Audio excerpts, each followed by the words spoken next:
Tashidele Rinpoche. Tashidele.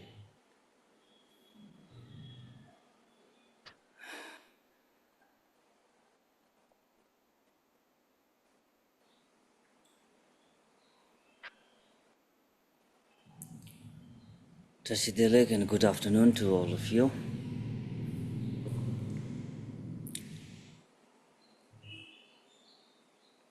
So before the session today, we start the session with the refuge, bodhicitta, 7 branches, and mandala. Okay? This is the, as we all know, traditional way of starting any teachings session. Okay? And as last time, in the last session we talked about the 3 main important. I hope all you remember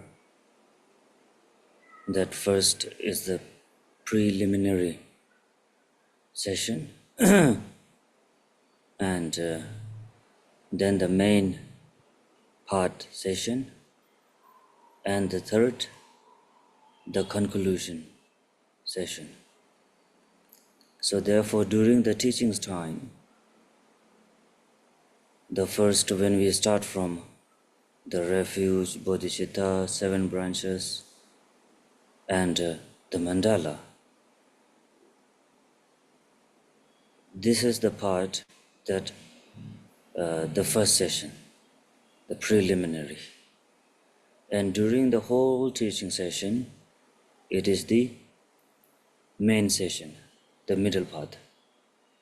And then at the end, we usually make the dedication of the whole session. It is the third session, the third part. Okay? So anytime we have to understand that from the 3 of the main important things, which is the part that we are doing right now. So that makes a very big changes into our effortless work, that I can say, even during teachings, even during a self-practice, or even doing anything that related to our day-to-day.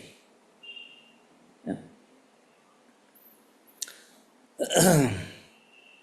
Sanje Chedan Zoji Chonam La Changchun Pardun Dane Gyabsunje Dagi Jinso Jibi Sunam Jin Rola Penchir Sanje Drupara Isho Sanje Chedan Zoji Chonam La Changchun Pardun Dane Gyabsunje Dagi Jinso Jibi Sunam Jin Rola Penchir Sanje Drupara Isho Sanje Chedan Zoji Chonam La Changchun Pardun Dane Gyabsunje Dagi Jinso Jibi Sunam Jin Rola Penchir Sanje Drupara Isho Sanchen Tamchen Dewa Dan Devi Judan Dembara Jurji Dungal Dan Dungal Gin Judan Chalwara Jurji Dungal Mebe Dewa Tamba Dan Minjal Wara Jurji Nirin Chadan Nidan Trave Tanyam Chembola Nebara Jurji Semjen Tamjen Dewa Dan Devin Judan Dembara Jurji Dungal Dan Dungal Gin Judan Chalwara Jurji Dungal Mebe Dewa Tamba Dan Minjal Wara Jurji Nirin Chadan Nidan Trave Danyam Chembola Nebara Gyurji Semchen Tamchen Dewa Dang Devin Judang Dembara Gyurji Dungal Dan Dungal Gin Judang Chalwara Gyurji Dungal Memben Dewa Tamba Tam Menjalwara Gyurji Nirin Chadan Nidan Trave Danyam Chembola Nebara Gyurji Chao Wadang Chujin Shakbadang Jesu Iran Gulshin Solwai Gewa Jungsen Dagi Chirsaba Tamchen Zobe Changchum Chembur Ngo Sa Shi Peki Chushin Medo Cham Rirab Lingshi Nide Jembande Sanje Shindu Migde Bulwai Jogun Namda Shinla Jeparai Sho Tram Guru Ratna Mandala Unza Menga Samundra Sabaratna Samaye Ahunga Semje Namge Sambadang Loyi Chedra Chitarawa Chejun Tenmun Tewai Chejin Korlo Korandu So Omen Chiji Yinki Podane Tesun Sanje Gunji Ngoni Rasun Chegung Usun Tenzepe Tsawe Lame Shablo Sowande Palden Tsawe Lama Rinpoche Dagi Nyingar Peme Senjula Lame Patak Prashune Chang Kusung Tuki Chingi Lam Tu So Sowande So Lama Rinpoche Dungwe Beto Chinchen Choginche Kalmen Dala Resa Keleme Tuye Yermen Rebar Chingi Lo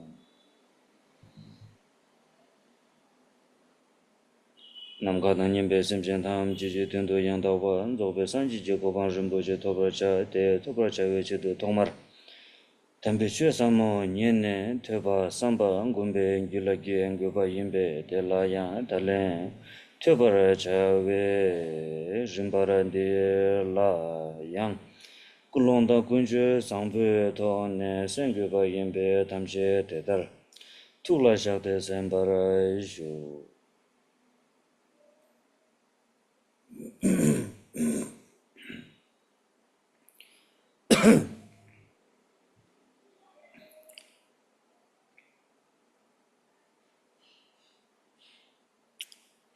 and so most of the main important things of the visualization that we have already talked in the last two sessions, yeah, kind of a two session, 2 to 3 session.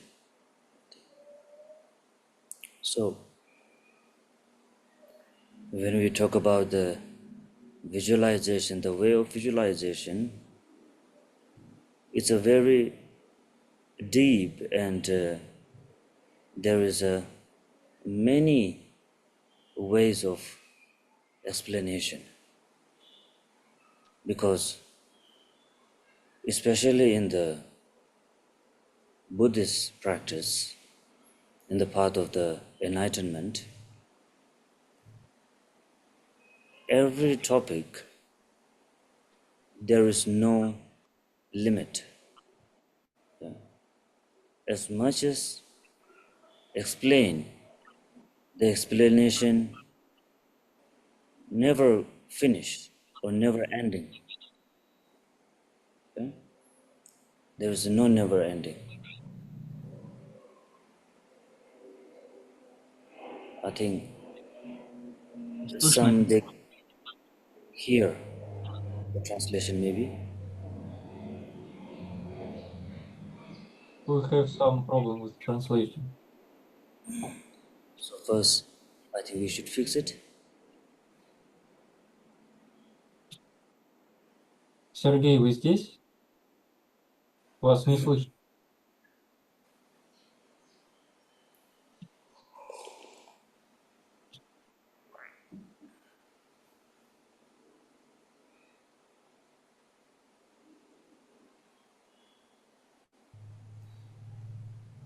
It's okay now? No, it's maybe a internet connection problem.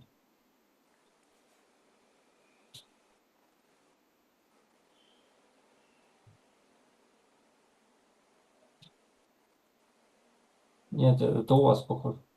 У вас.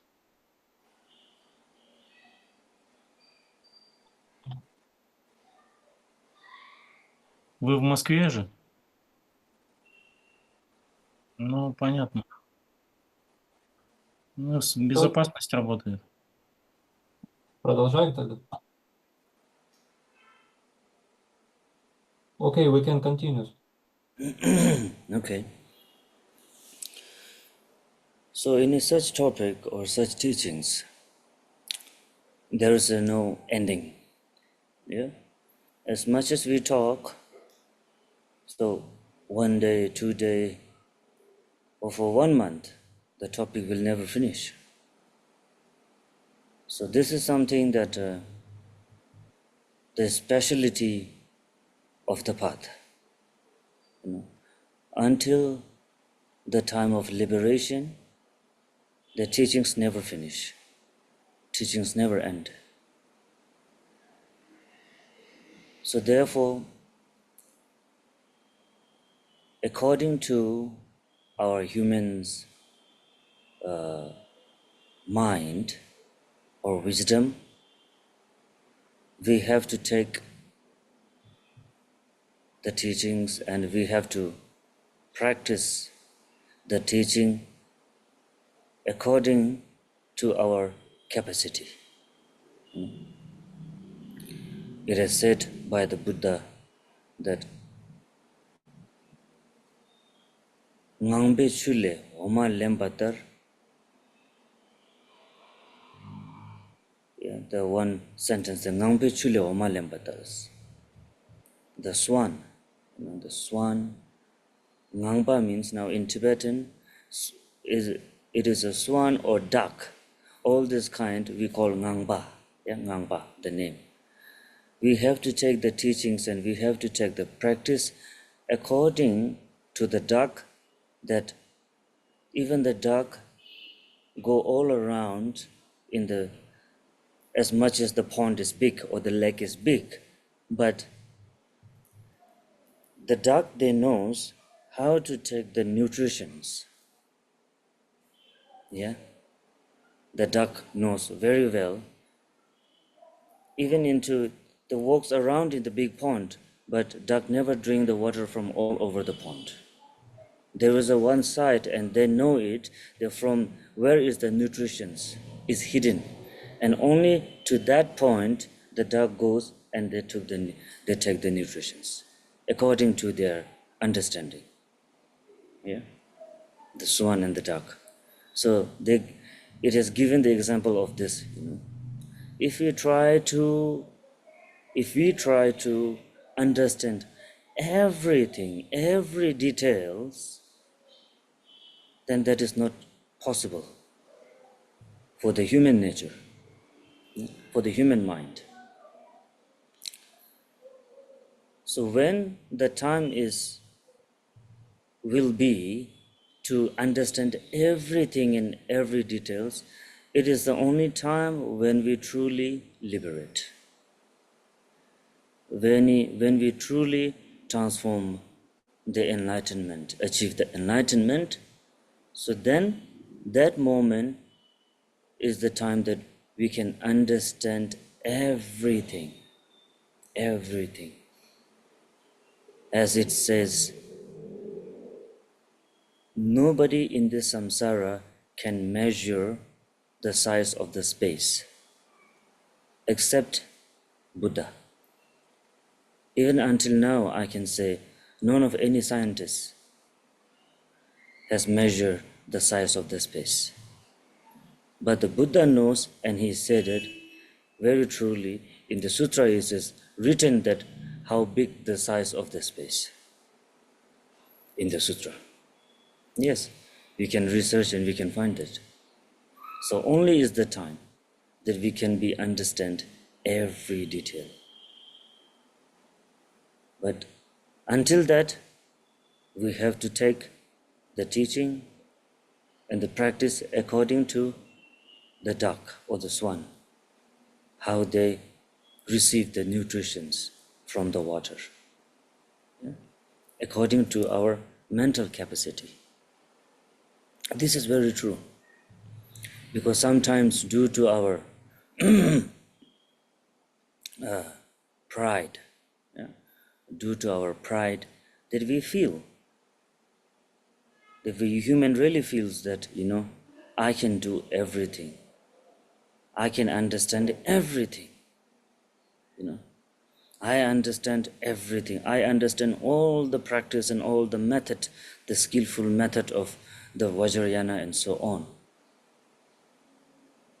But truly, that it is our mistake actually.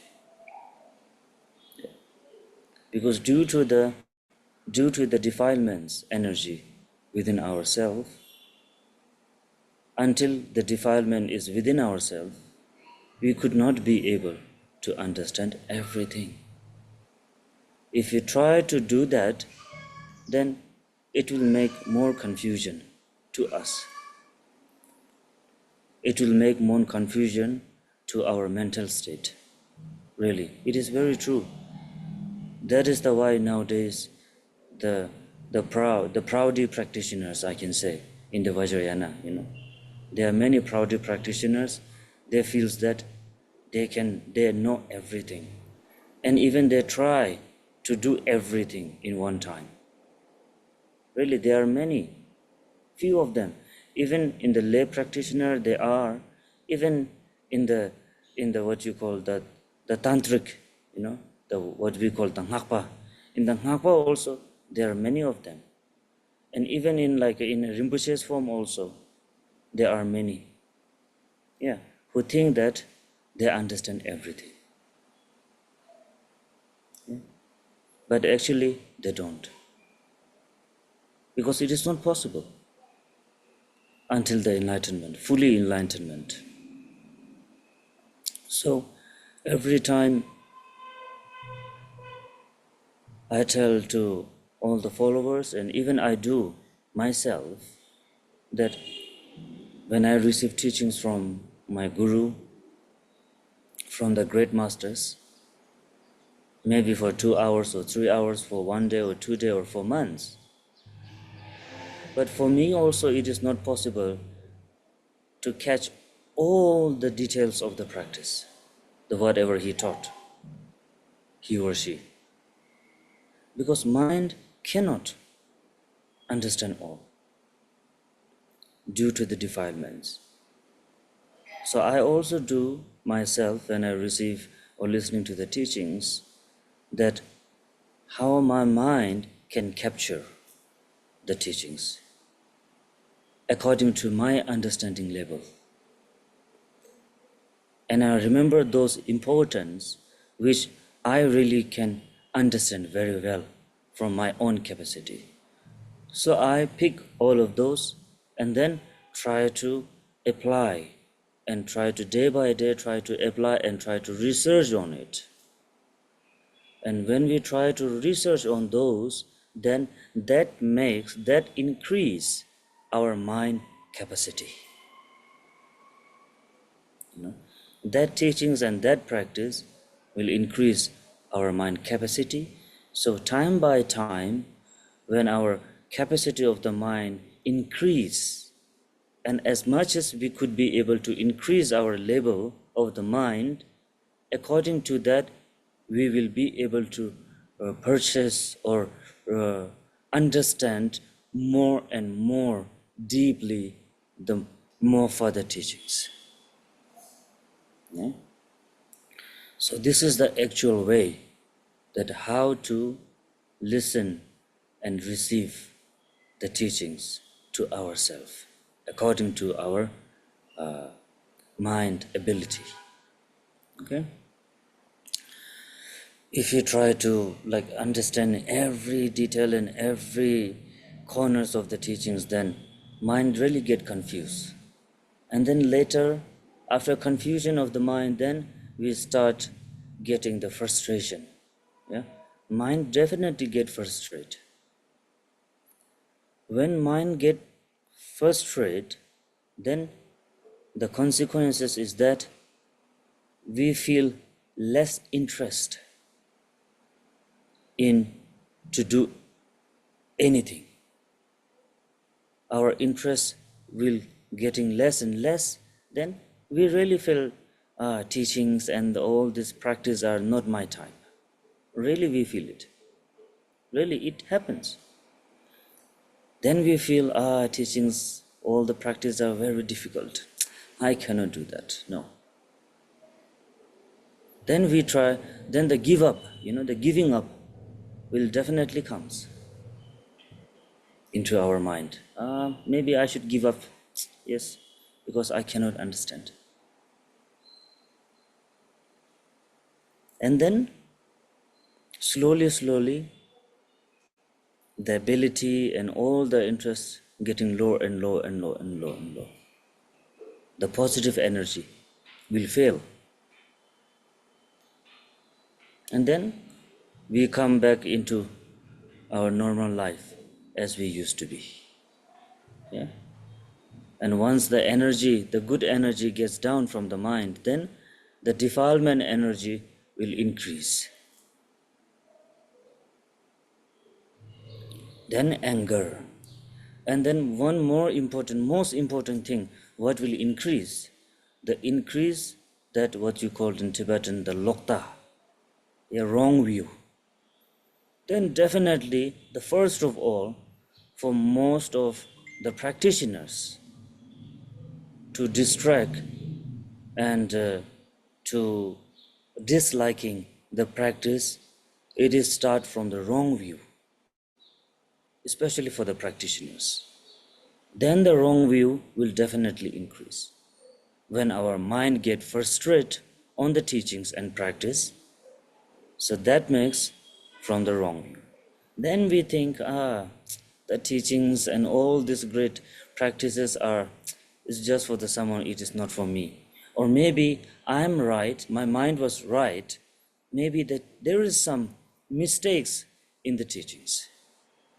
There is some mistakes in the practice. Then we start thinking that, mind gets into those. Really, it's very true. If you just research by yourself, then you will definitely understand. It is very natural. Then afterwards, the what you call wrong view also, we will try to apply on the teacher, or the master. Maybe he is not the right one I chosen. Yeah. Before it was everything okay. When we start listening and practicing, that time it was okay. We accepted. But later, when we try to focus on that, I know everything, I want everything, I can do everything, then this starts. Then we think maybe there was something wrong in the teacher, in the master.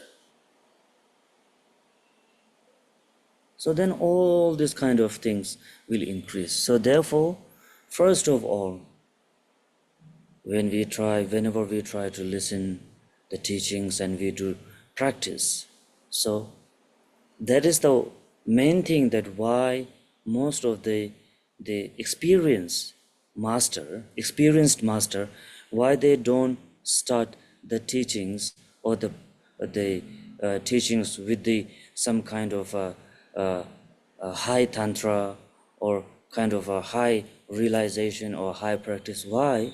Because they know the consequences. What will happen next to the mind. Therefore, whenever they start teachings, they always used to start giving teachings from the ground level.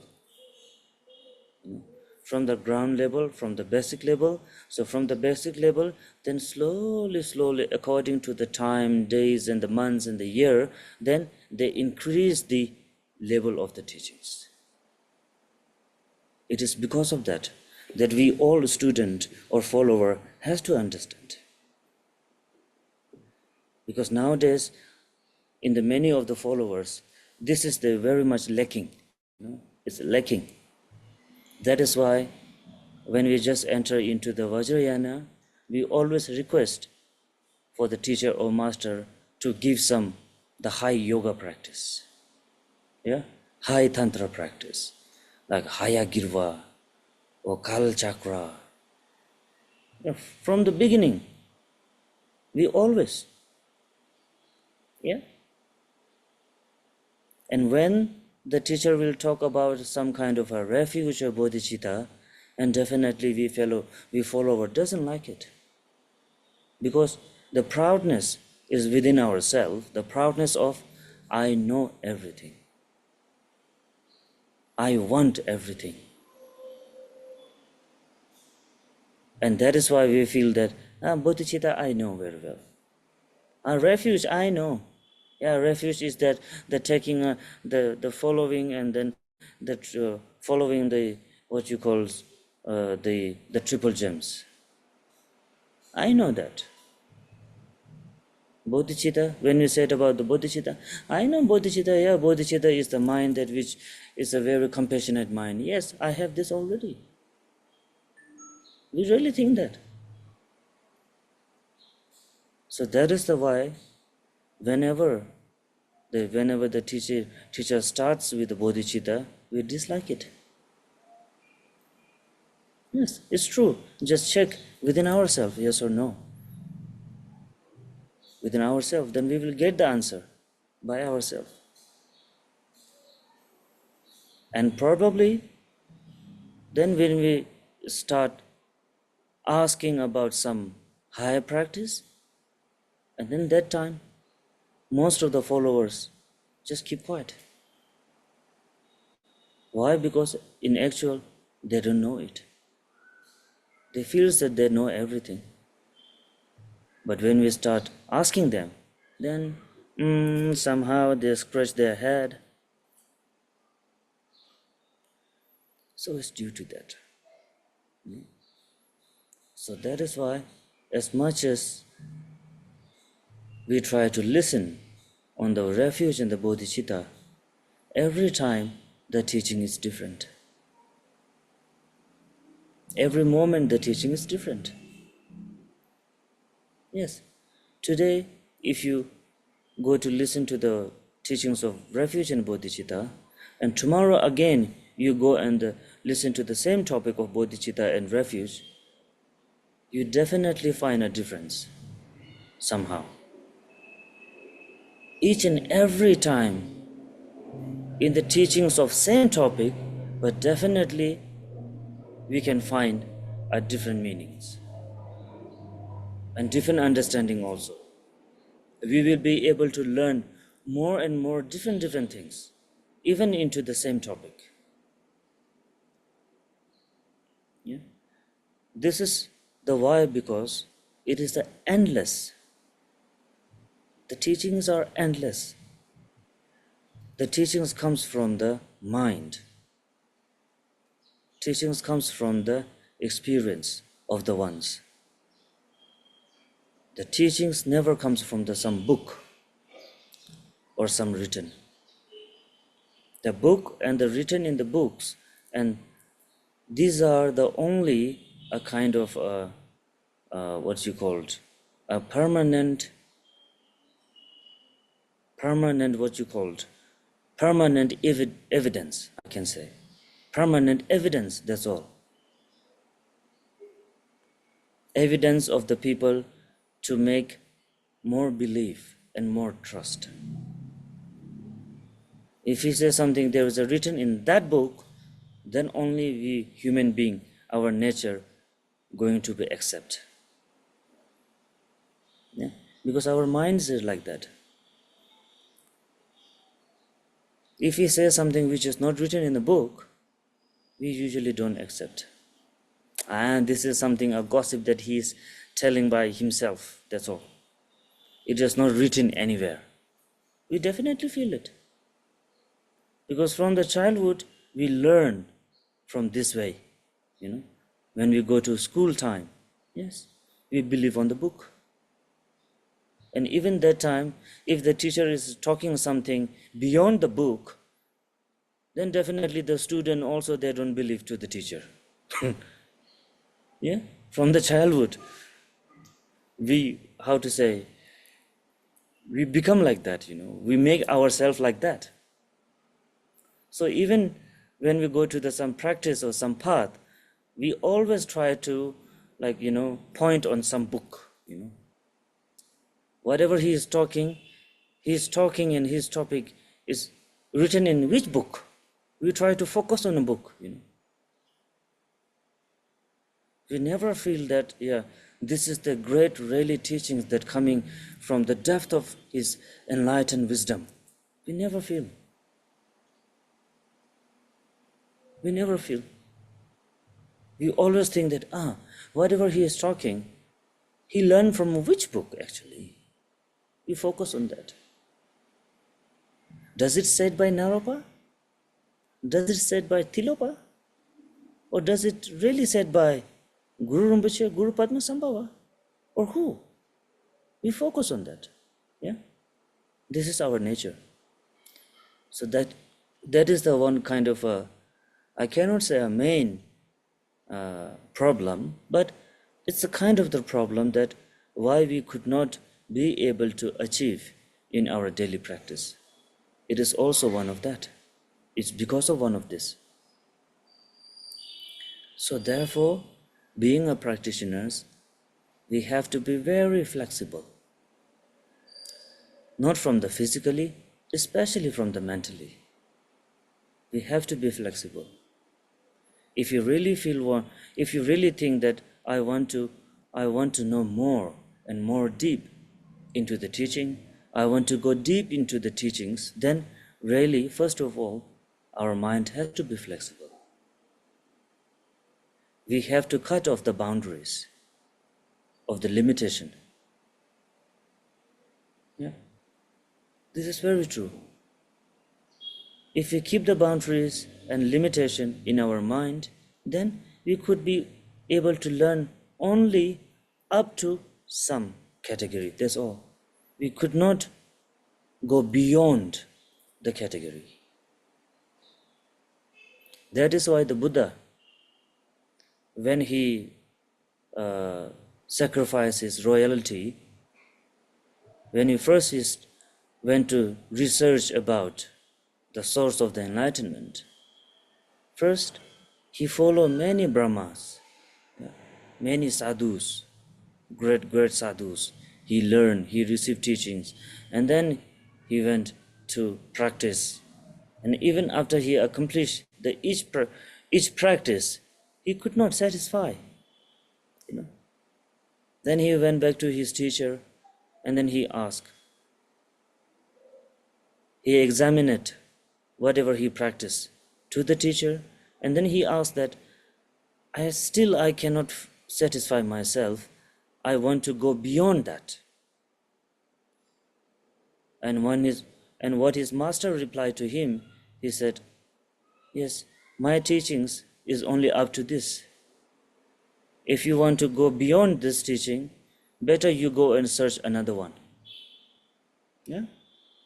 Then he again went to search other teachers or other more experienced master. And he did the same thing. Again he received teachings and then he practiced. Even though he could not satisfy. Because that time his mind has the limit somewhere. That's why he could not. And at the end, then he feels that, I think, what I am looking for, that I can only find by myself. Nobody can teach me. So I have to go somewhere myself and I have to research within myself. He found this way, in that way. And then for the 6 years,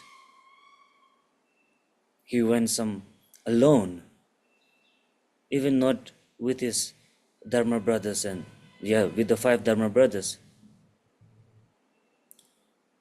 He separated from them and then he just went alone.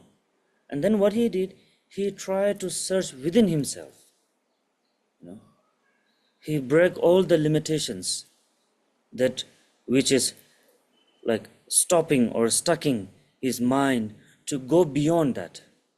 He break all of this chain, and then he tried to search within himself. And after breaking all the chains of the limitations, then at the end, he could be able to achieve the enlightenment. And once he achieved it, he accomplished it, then he was also surprised. Yes, at the beginning he was also surprised. Buddha was also surprised that after he is achieving the enlightenment. Yes. And then he thought, oh my gosh, what I've achieved, it is something very, very beyond the just a normal, the sentient being's mind. Yeah. He understood that, and then he thought that if I share my experience with the sentient beings, maybe they will not going to believe me. It is something beyond everyone understanding. So that's why for the rest of the 49 days, he just kept quiet. He just kept quiet. After the enlightenment, he never give teachings. He never opened his mouth for the rest of the 49 days. He was just silent. And then later the Indra and the Brahma from the God realm, they knew it. They felt it and they saw it. There was something very happened, very kind of what you called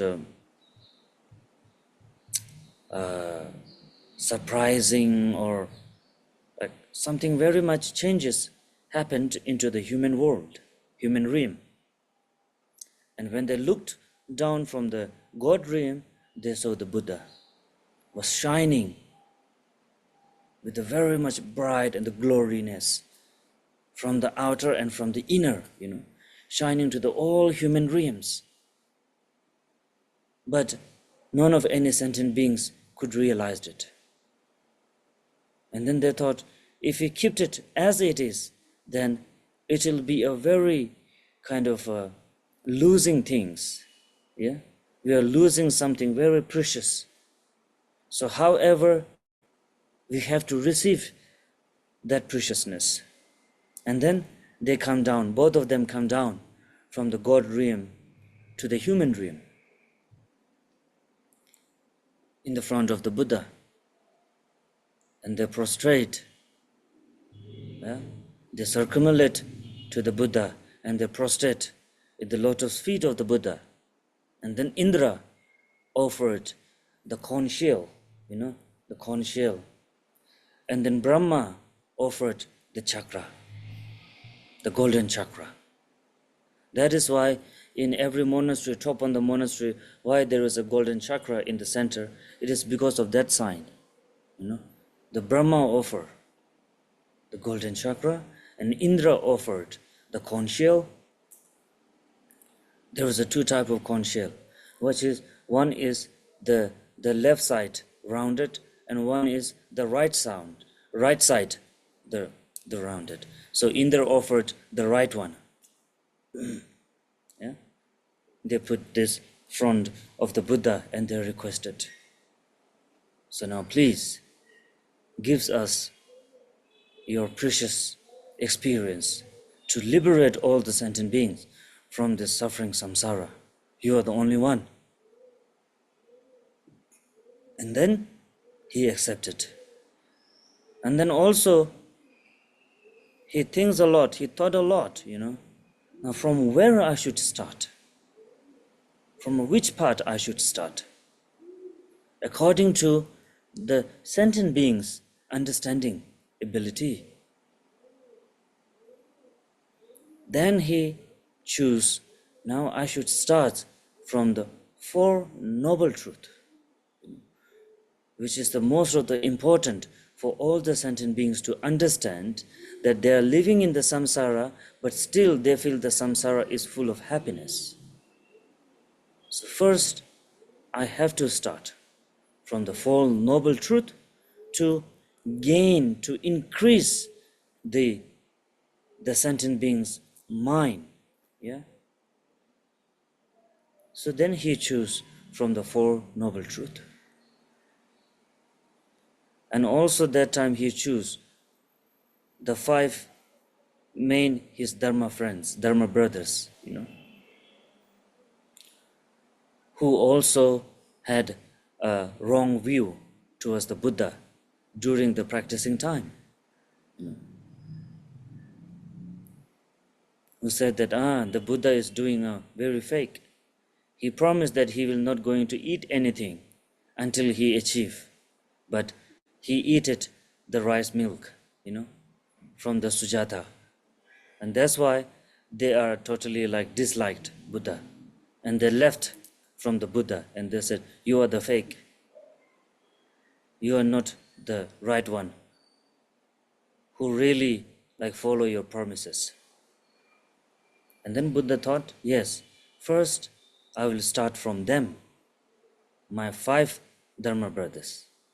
And he start teachings to the five, his brothers, the Dharma brothers, in the Varanasi, the main place of the Varanasi in India.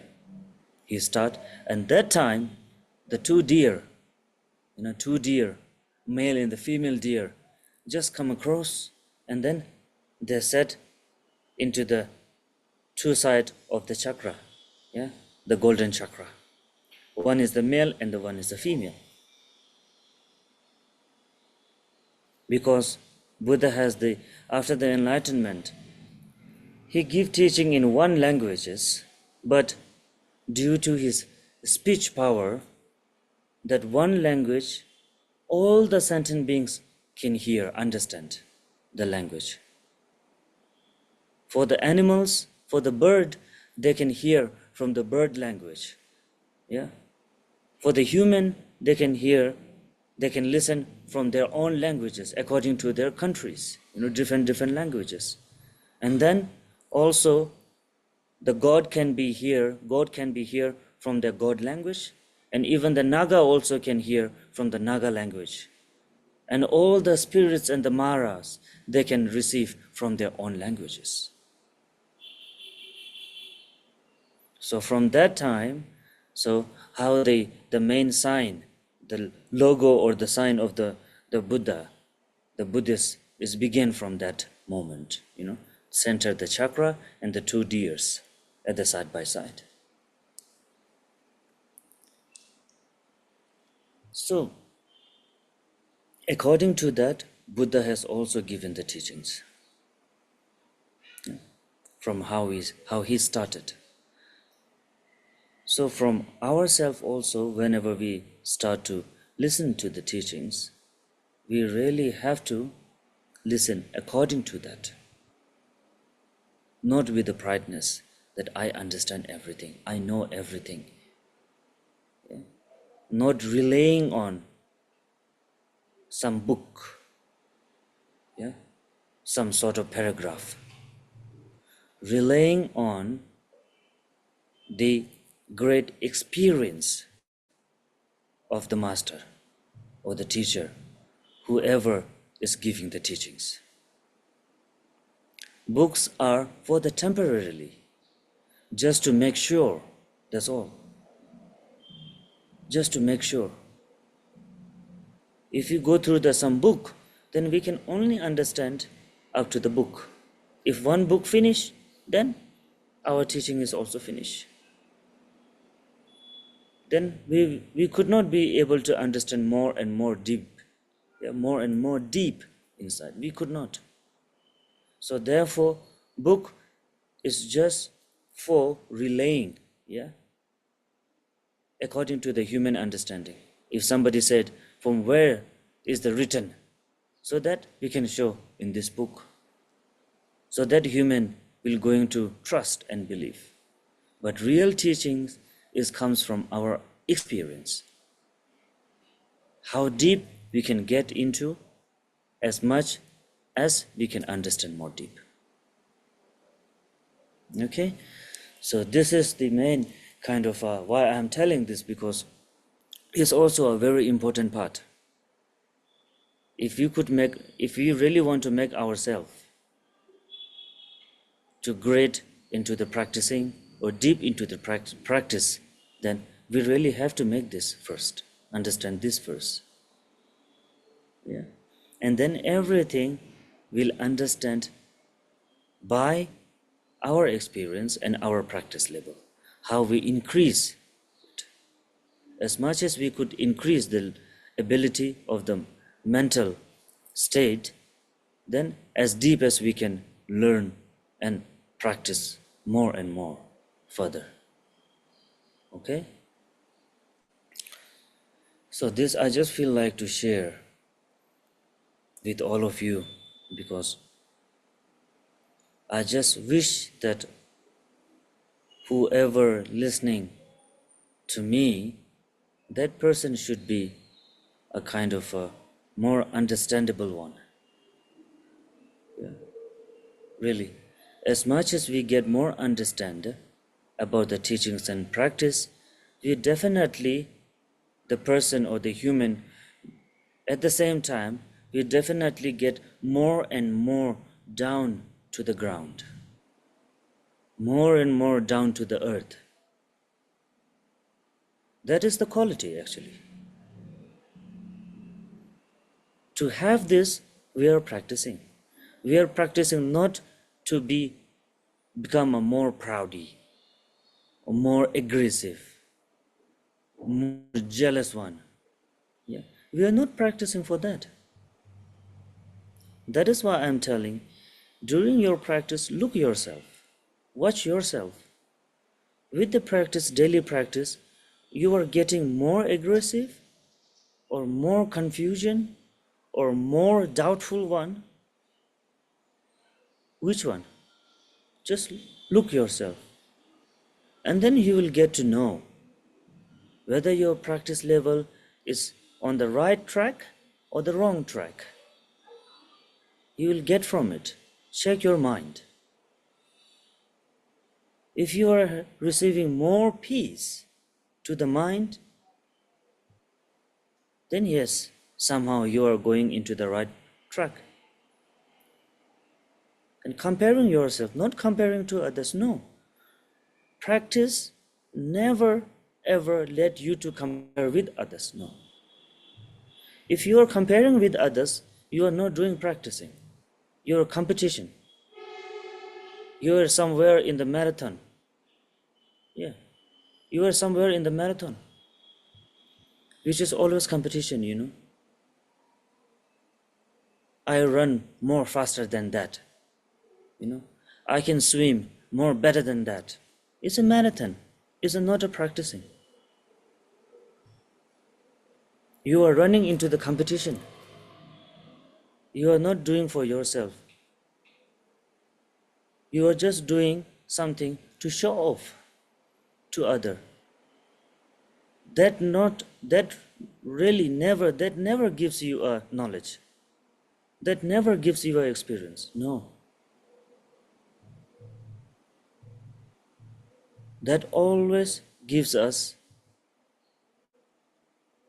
to push ourselves down to the samsara level. That will not pull you up to the enlightenment. Never. So practice, we have to understand, it is not competition. It is not something that you can compare with other. No. You have to compare with yourself.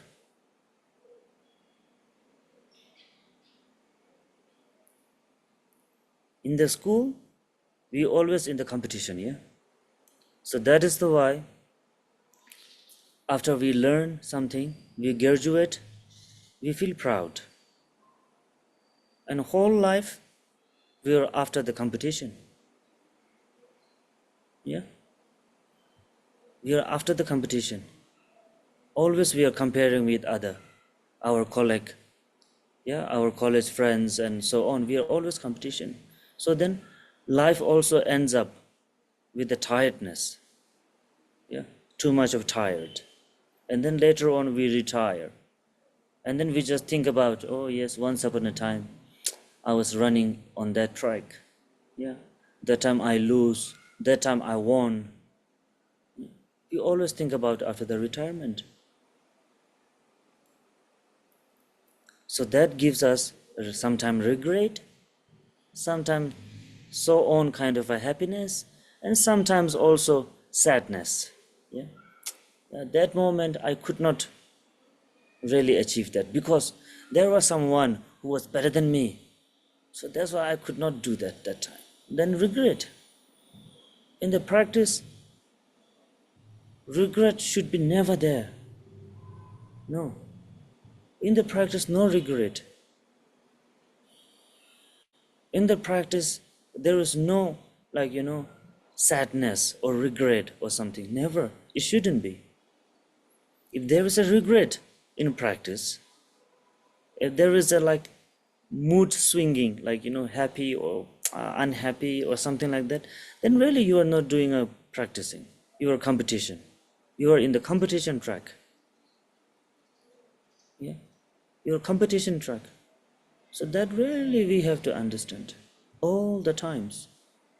So that is why we called practice is not only the time that you sit somewhere in the corner and then you recite something or hold reading some books and then like holding the mala and reciting. Practice is not only that. That is the method. That is the skillful. That is only the skillful. Main practice is within ourselves. I always say, how you react with other, how you talk with other, how you walk, how you concentrate on your work. That is the practice. Concentration is the main source of the practice.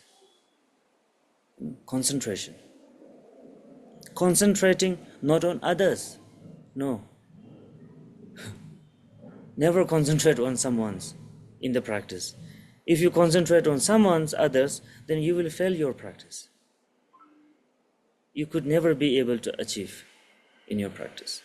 So that means concentrating on yourself, on ourself, concentrating on our behavior. So that is the practice. So that we have to understand. So why the meditation is, during the meditation, why? Because during the meditation time, we are not concentrating on someone. We are concentrating on ourselves in the meditation. That's why it's called the meditation. We are concentrating, we are looking back to yourself. We are focusing back to yourself. That is why the meditation is important. We are looking back to our defilements. We are looking back to our own anger. We are looking back to our jealousy. Yeah? We are looking back to our desire. So meditation is purpose of that. And once we could be able to look ourselves, and then we could bring changes in ourselves. And after the meditation, when we look outside, when we look face to others, then what we feel? Oh, I feel really changes. But we feel that, the others are changed. Actually, the others are not changed. You are changed. We are changed from our mentally. That's why we feel, now everything is changed. Yeah, this really happens with us sometimes. When we are leading with the defilements energy, that time also we feels that, the other get aggressive. The others are something bad. Yeah. When we have kind of a control on our defilements energy, then what we feel, oh, now he has changed. the others has changed. In actual, the other has not changed. You changed yourself. And that is the benefit of the practice. This is the thing that we are looking something from the practice. So then that changes will come by slowly, not immediately. No, it will take time. Definitely it will take time. Because as I always say, we have taken a many life before. But don't concentrate on those life that we have taken. Concentrate on this life. Yeah. All the past lives we have taken, we don't remember. So better don't dare to open anything about the past.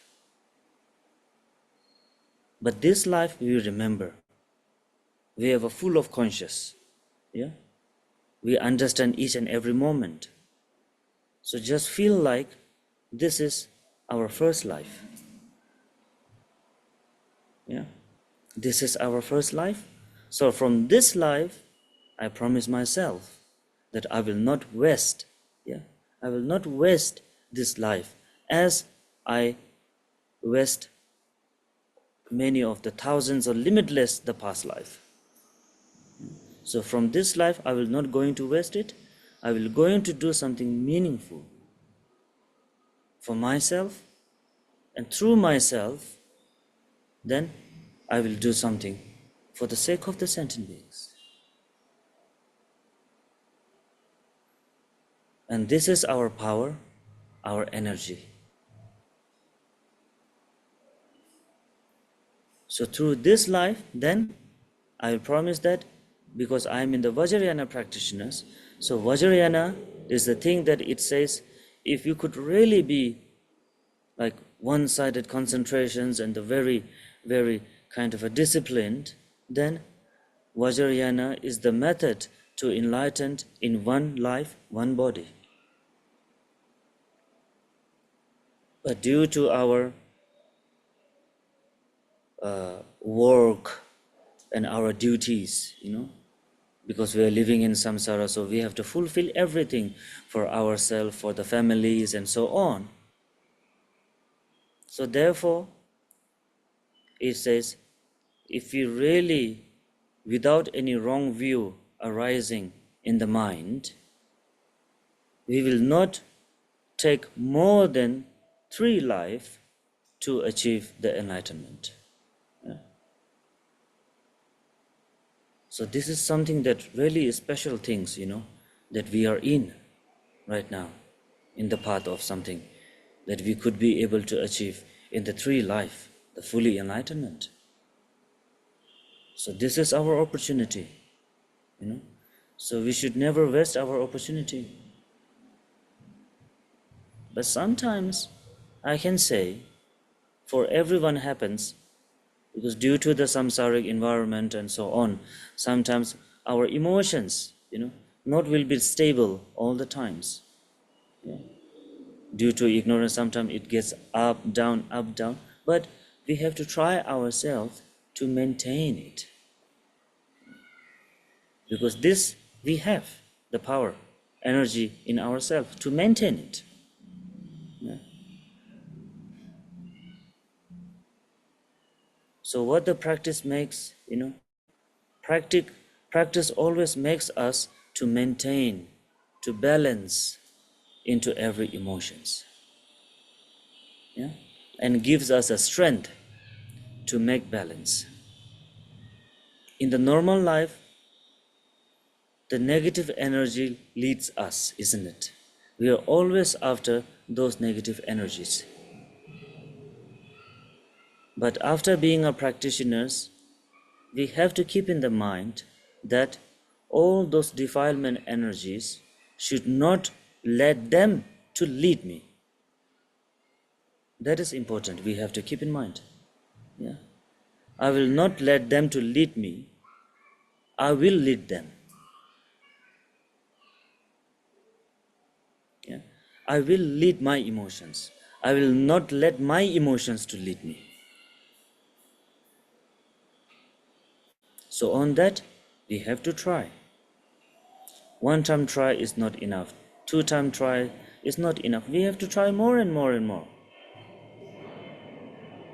So then, according to our try, we could be able to understand more deep and deep and deep and deep and deep and deep.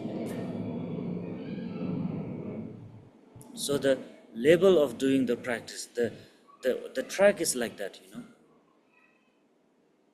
Not like first of all jump into the very deep ocean and then could not be able to come out. It shouldn't be like that. No. But most of us, we do this, We try to jump into the deep first, then we stuck somewhere in the deep, and then we could not be able to come out. Most of us are like that. We wish for that. And that is why, first, we comes in Vajrayana, take refuge, and bodhicitta vow, and after that we request for the higher girva or some kind of, chakra samvara, teachings immediately. So that is that we always try to go deep first, and then stuck somewhere, and then could not be able to come out. We try to jump deep in the higher girva or some kind of a hay vajra, deep.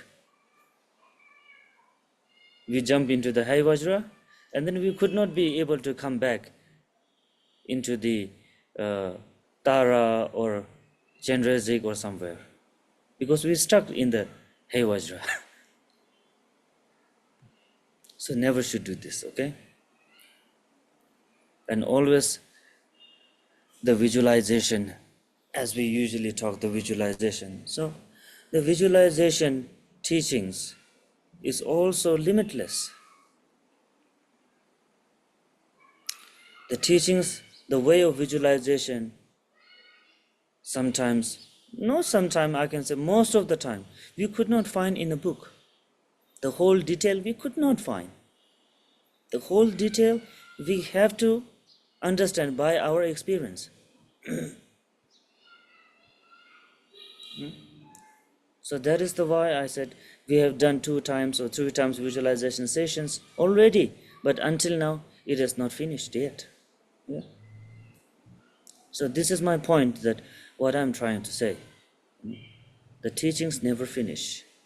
Teachings are not limit. We have to make our limit, or we have to increase our limitations day by day. Until we don't apply on ourselves, until we don't research on the teachings that we receive, we could not be able to get into the deep one. No, it's impossible. We cannot. So, if you really wish to go deep, we have to apply. We have to research. We have to think about again and again, again and again.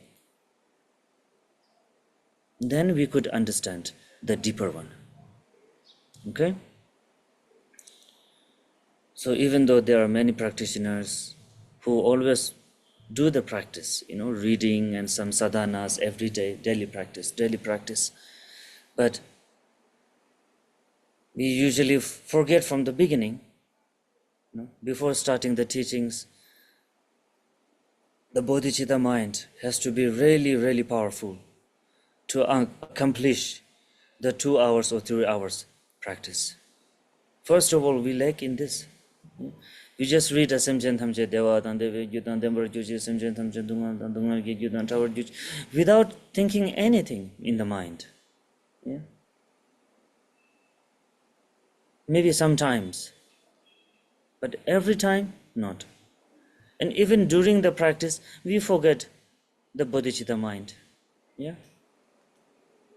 Because after 1 hour, then suddenly the rush, hurriness comes in mind. Oh, now 2 hours already. I still left some more to recite. Then we get frustrated, We try to complete fast and fast and fast, very much. Yes, we do this. And then sometimes We really could not, at the end, this we talk about, Mahamudra and the great perfections, the Dzogpa Chenpo. It is the main time of the conclusion. Every practice is on the Mahamudra and the Dzogpa Chenpo, the great perfection. But we could not realize. We are searching Mahamudra somewhere else. We are searching Dzogpa Chenpo somewhere else. Great perfection, we are searching beyond the practice. It is not possible to find some beyond the practice. No, there is no Mahamudra beyond the practice. There is no great perfection beyond this practice. Dzogpa Chenpo, the great perfection. Yeah, great perfection. Great means, actually we just said the great, but Dzogpa in Tibetan language, Dzogpa means the final state. There is no something beyond that. That is called Dzogpa. Dzog means finish, complete. Yeah, Dzog means finish. The perfectness, the end of the perfectness. If you could understand, then it means like this is the end of the perfectness. So there is no any perfect than that. It means that. Yeah, Dzogpa Chenpo. But due to our like very beautiful word, yeah, beautiful word, we just made it like great perfection. Actually, there is no greater than that. If straightforwardly, if you understand, then the Dzogpa Chenpo, yeah, the end of the great, the end of the greatness. We could understand, we have to understand like that. But most of the teachers and like the masters, they don't talk really straightforward. That's why we make confusion. We are still in confusion. It's because of that, I can say. Yeah, because they don't talk very straightforward. They always talk very fluently and very, very beautifully, like, making some, putting so much of like beautifulness on top, and then, yeah. Yes, because we like in this way, We like always who talk very fluently, like, who talks very fairy tale. We like it because this is our nature. Yeah. Because nobody loves like horror story, isn't it? Yeah. Everybody loves fairy tale. Yeah. This is our choice. And because of that, the master also, they always used to give us teachings in the way of the fairy tale, not in the horror one. Yeah. But because of the too much of fairy tales, we are in the same condition. Because too much of fairy tales. So we always dream about the fairy tales, yeah? Always, day and night. But actually, is that we have to understand straightforwardly. Dzogpa Chenpo means, Dzogpa means the end. Chenpo means the great one. So in the sentence, what is comes? The end of the greatness. The end of the greatness. So if it is the end of the greatness, then why we are trying to find something more? There is no such more, because it is mentioned it is the end of the greatness. So there is no such greater than that. We have to understand that. So that is the why practice we do separately. Dzogpa Chenpo, we try to do something else. Yeah. When we say Mahamudra, we don't really feel happy, Mahamudra. When we talk about the Mahamudra, we feel like there is something more. Mahamudra, there is something more. And then that's why all the human beings, all the human natures, we run after the Dzogpa Chenpo. Yeah? We think Mahamudra is something, yes, the normal one. I should find the Zopa Chenpo now. Great perfection, I should go for the great perfection. Because Mahamudra is not my type. Yes or no? Just ask yourself. Ask your mind. Just ask your mind. You will get the answer by yourself. Isn't it?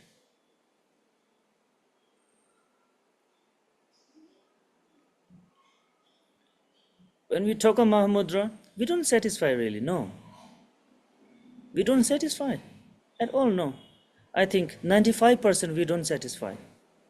But who really understand, the 5% who really understand, they are satisfied with the Mahamudra. Yes? So one thing for today, it feels like I'm gossiping with you. I'm not talking about what is the topic has mentioned, like visualization in Vajrayana. If you think wisely, I'm not gossiping. Until now, from the beginning to until now, yes, I'm sharing the visualization in Vajrayana.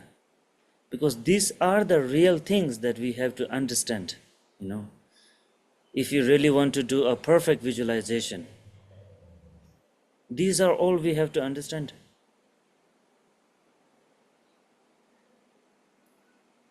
How to break the limitations of the mind. Yes.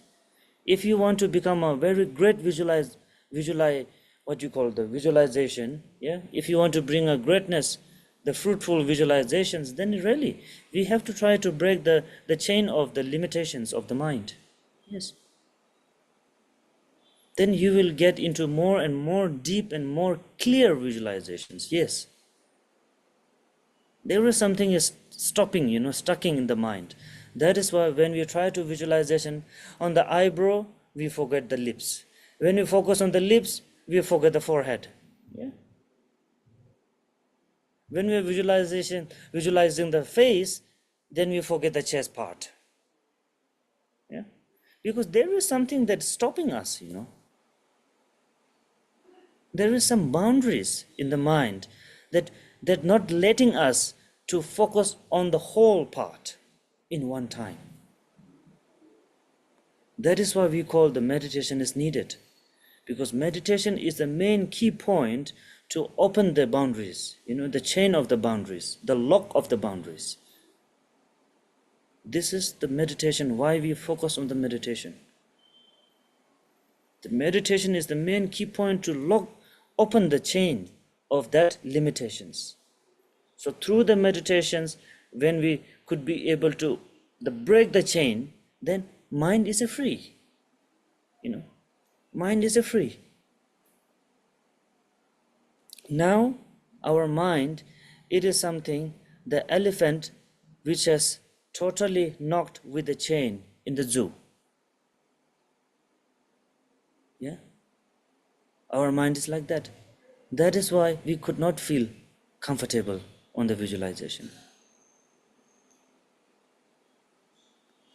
And when we just open the chain of the elephant, then it is, first of all, in the beginning, it will become like the wild elephant, really. After when you just open, then mind will try to run everywhere in one time. And this is the time for us, the example is the time when we now getting into the path, like a beginners, or somehow we feels like, yes, now I am understanding, the time that we feels now I am understanding, that time it is the moment that for a long time the captured elephant from the chain was just released. When we just release, the elephant becomes so much of full of anxiety, and like it feels like, yes, and we try to run, here, there, here, there, here, there, here, there, so many times. This has happened when we just feel like, yes, now I understand somehow. That time, the prideness, the prideness is within ourselves. And that time we feel like I understand everything. I know this, I know that. I know visualization. I know how to receive the 5 empowerment. I know everything. But actually we don't. The same as the elephant, just released. Try to run here, there. Doesn't want to stay in one side, no. Even the mind also same. Doesn't want to listen to anyone advice. Mind is full of ego. Yeah? That I know everything. I know this, I know that, I know this, everything I know. Doesn't dare to listen to anyone. Even somebody is talking to you, you feel that, what he is talking, I know that everything. I know better than him. Yes. And then later, when we release the animal into the wild forest, wild jungle, yeah, then slowly by slowly, the aggressiveness of the elephant will come down. That is the moment for us when we keep trying on the practice, keep practicing at the same time meditating, focusing on the meditation. Then slowly, mind will come down, and then the chain will be totally break. Yeah, chain totally break, like same as the elephant. Then mind will open up, because mind is the representations of the space, so it will open up. So when the mind consume or then combine with the space, then there is no any such kind of a breakage or limitations, After running so much here and there, the elephant, then definitely the elephant will get tired. And once it get tired, so then it comes to his own nature, same as our mind. Then mind will come down on his own kind of a purity.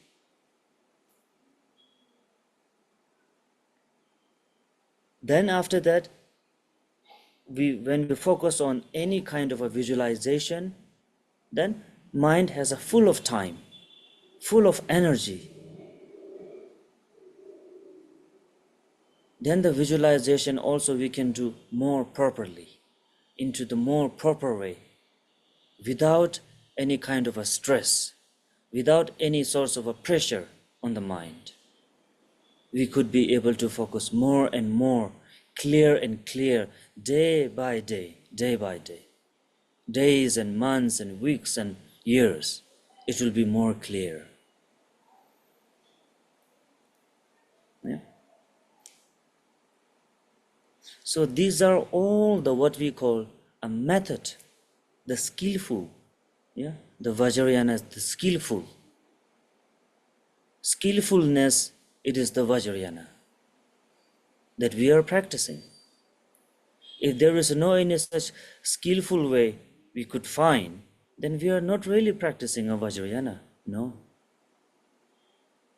Because in the Vajrayana, there is always and always, skillful methods. Not only one option. There is a limitless option, limitless way to do the practice. Not only one way. There is a limitless according to our understanding.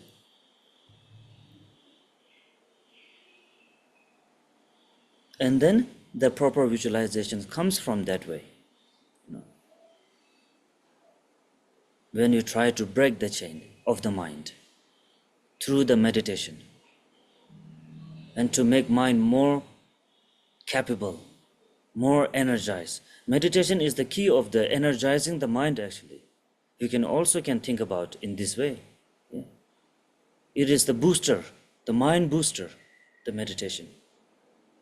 is boosting the mind energy. Because to understand more deep, we need the energy, isn't it? Yeah. Into the gym, if you try to need to pull the more weight, 10 or 20 kilograms or 40 or 50 kilograms, we need the energy in the body. Yeah? We need a good protein or nutritions to have energy to build our muscles. So same as that, mind also need an energizer. So mind energizer is the meditation, who can energize the mind to concentrate into more deep into the meditation or concentration, and even into the visualization. So mind also need energize.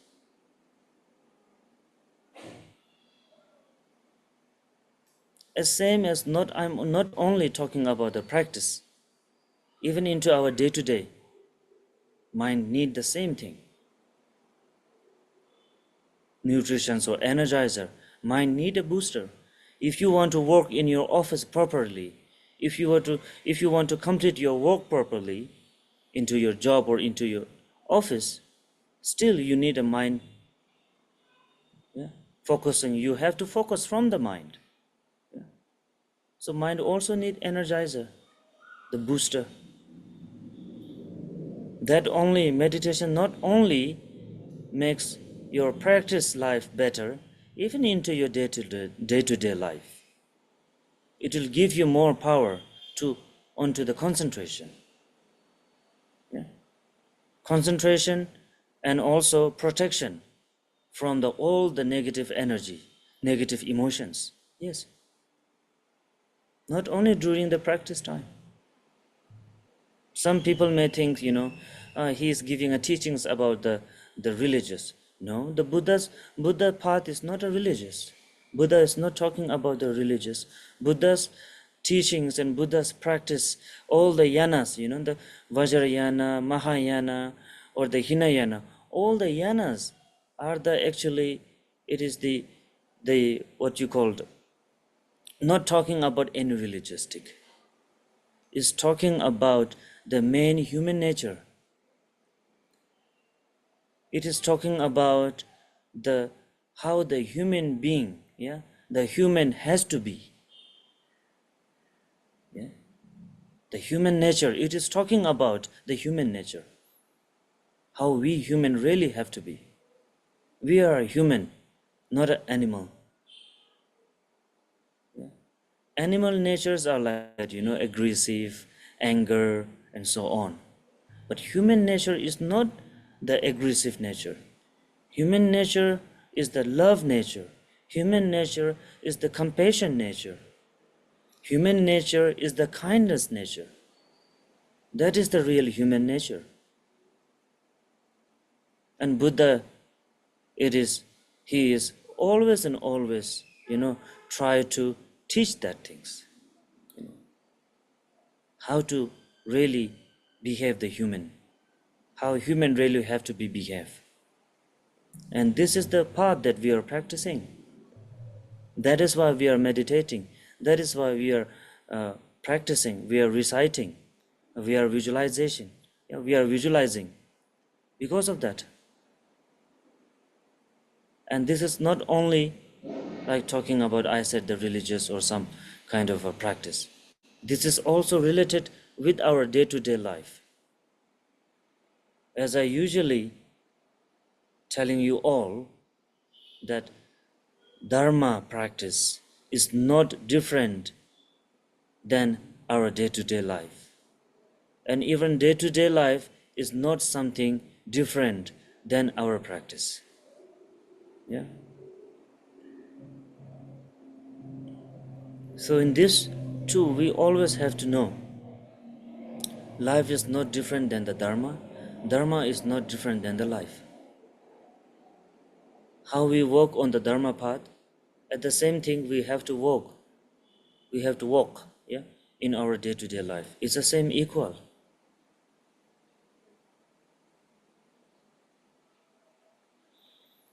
And through all the methods that we should apply the meditation, and then our focus level on the visualization will be more and more clear.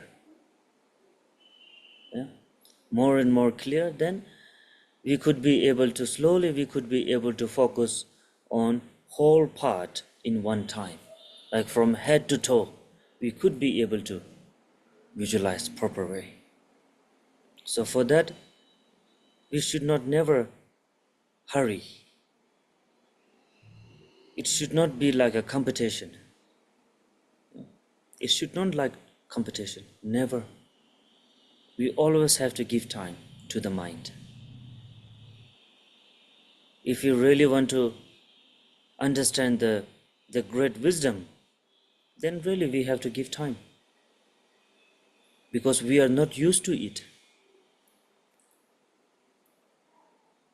Other things we are used to it, like fighting, showing anger, having a jealousy, desire. In these things we are used to it from many past lives. That's why we don't really need to learn how to show anger. Yeah? We don't really have to learn how to fight or how to do the nasty things like killing or telling lies. Yeah, we don't have to learn because we are used to it and we have a very clear imprints of all these emotions from many past life. That's why we don't have to learn. But in these things, to concentrate and to focus, we have to learn because we are not used to it from our past imprints. That's why we have to learn. We have to take support from the many kind of teachings. We have to take support from the reading books and so on. But at the end, only our experience will work, not the book work. Only our experience will work. So therefore, the great perfections and the Mahamudra, it is the kind of the achievement when we are truly into more deep and the deep into the practice, then these are the experience that will come automatically. Yeah. If there is something like showing, giving something Mahamudra or transforming the great perfection, then definitely Tilopa also had something transferred to the Naropa. Yeah. But there is nothing such to transfer Mahamudra or great perfection. That's why the Tilopa he took off his shoe and then hit on the Naropa's head, very, very powerfully. As the Naropa, just with the one shoe hitting on his head, he just collapsed, He just become unconscious. So you can imagine how strong and how powerful the Tilopa has hit it on the Naropa's head with his shoe, So he just become unconscious. That powerful, with the powerful and very strong Tilopa hit it. And then once he just back to his conscious, then he realized by himself, the Mahamudra. It was totally, when he woke up, then it was totally changed, The way he looked before and after he back into the consciousness, totally the feelings was different. So that we called, where like the great perfections, there's nothing really that we can transfer to someone okay, now you keep, okay, this is the great perfection. Or this is the Mahamudra. I am giving you Mahamudra, so please keep it. There is no such way to transfer like this. Now maybe some of you can feel it. Then why we are requesting for something like giving teachings of Mahamudras or giving teachings of great perfection? We can feel. Yeah. Then why we are looking for this? If you really feel this, then it is something misunderstanding, I can say. Because all those teachings and the sadhanas, transforming the sadhanas and the transmission of the mantras and so on, these are the kind of the what you called the object or something, the method, transferring the method actually, to achieve more faster the goal.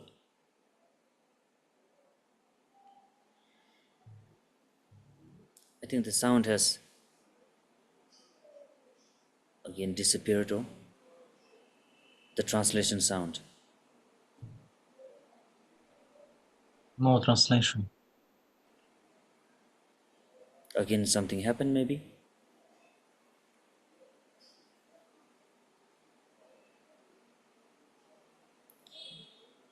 Снова появился.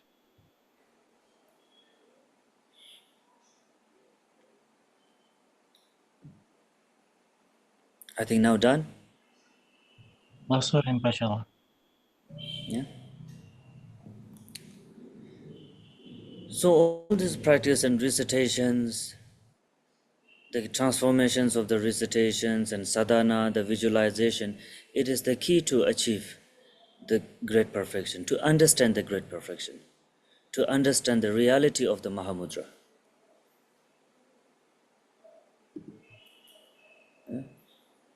It is the reality of the Mahamudra, to understand that. That is why the recitations are needed, visualizations are needed, to make the mind more clear, to understand the deepest one. Because the deepest, as I said, the end of the greatness, what we call the great perfection, the end of the greatness. We can, until the enlightenment, we can understand the Mahamudra, but we could not be in the Mahamudra. This is, we have to understand. Until we need to do the visualization and recitations, we are not permanently in the Mahamudra, or we are not permanently in the great perfection. So then when it is the time that we will be permanently into the great perfection, then this is the only time that enlightenment, when we achieve the enlightenment. Then that time, after the achieving the enlightenment, then there is no such practice. There is no such recitation. There is no such visualizations. Because the great perfection, into the Mahamudra and the great perfection, there is no visualization. No. There is no visualization. If you are visualizing something, if you still need to visualize something, then you are not really in the permanent great perfection, into the permanent Mahamudra. No, you are not. So until the enlightenment, we can understand we are in the practice of the Mahamudra, but not permanently, temporarily, I can say. Temporarily, I can say, yes, it's true, temporarily. Temporarily means when we focus on the meditation or when we focus on the practice, then temporarily means the mind will be fully concentrate and none of any kind of emotions can be able to distract. But when we come out from that label, then our mind will also same times running in the samsara, in the samsaric phenomena. Then that time the mind also get balance, unbalance, balance and unbalance. It will not be stable permanently, not, never, could not be. And that time some emotions will also distract us. But what we have a power to control. That is the thing. We have a power to not to increase that emotions. We have a power to balance. Whenever it arises, we have a power to maintain it. But after the enlightenment, then no one can distract us. No one, any source of emotions will distract us. Your mind is totally, permanently into that level. Then there will be no such practice, there will be no such meditation, there is no such kind of a recitations, nothing. Mind always and always like the river, same level, always, day, night, years and months, always same, as the Buddha. Yeah? Until his enlightenment, he feels such different feelings, and then he sees many different dreams. Yeah, sometimes becoming very huge, and sometimes like he is laying on the earth as like this, he become the biggest one. There was a many signs appears to the Buddha, but after the time he enlightened, then there was no such things for him. Yeah, he was a permanently same. Even somebody comes to make him some kind of beating or killing or whatever the people talks bad to him, he never feel anything. There is no such kind of feelings, good or bad. No. Every time the feeling is equal. So then that time we can say at the state of permanent great perfection, the great achievement. That time we are fully achieved. So there is no such more to achievement. Nothing. So that we have to understand to all the practitioners. We are in the path of the great perfection. Time by time we are experiencing through our every practice. Yeah? And we are focusing on that to be temporarily. No, permanently. We are focusing on to be a permanent. And that permanent will be at the time when we fully attained the enlightenment.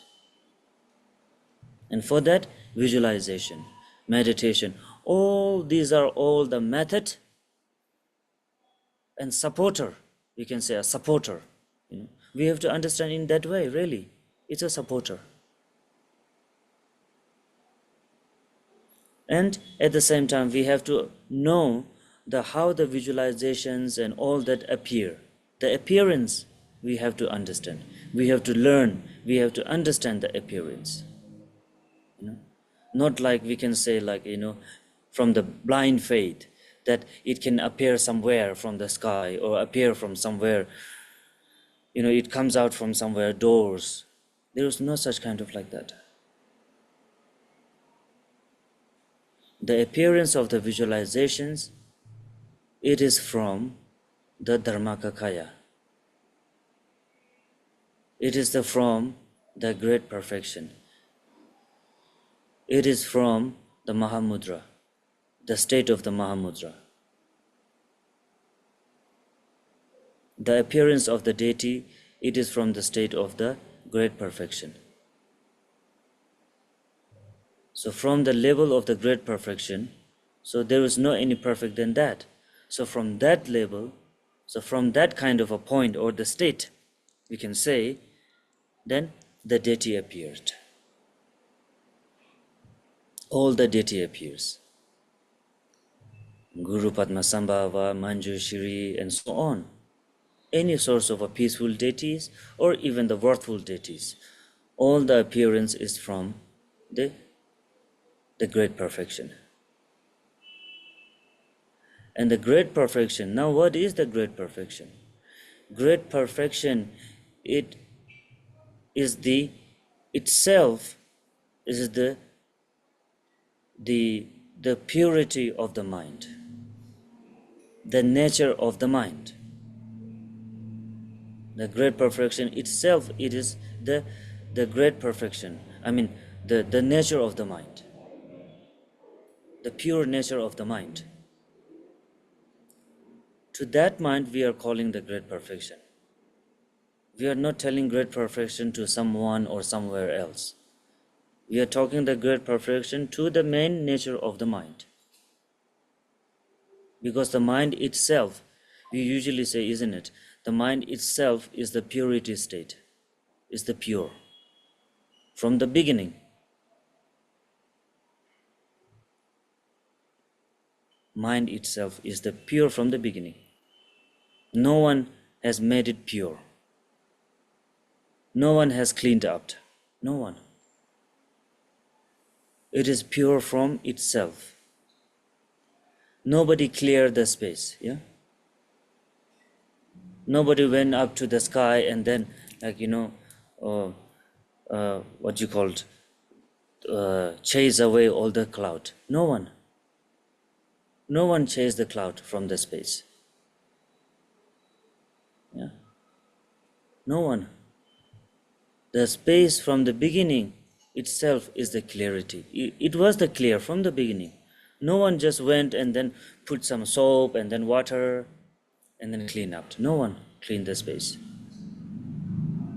So mind is that.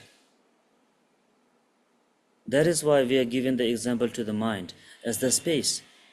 Because from the beginning, it is the clear. No one has cleaned up. But through the defilements, the emotions, then we see the sky is unclear. A shades up, close up with so many black and white clouds. Only from that, we feel the sky is not clear today. But actual, when we go deep, the sky is clear.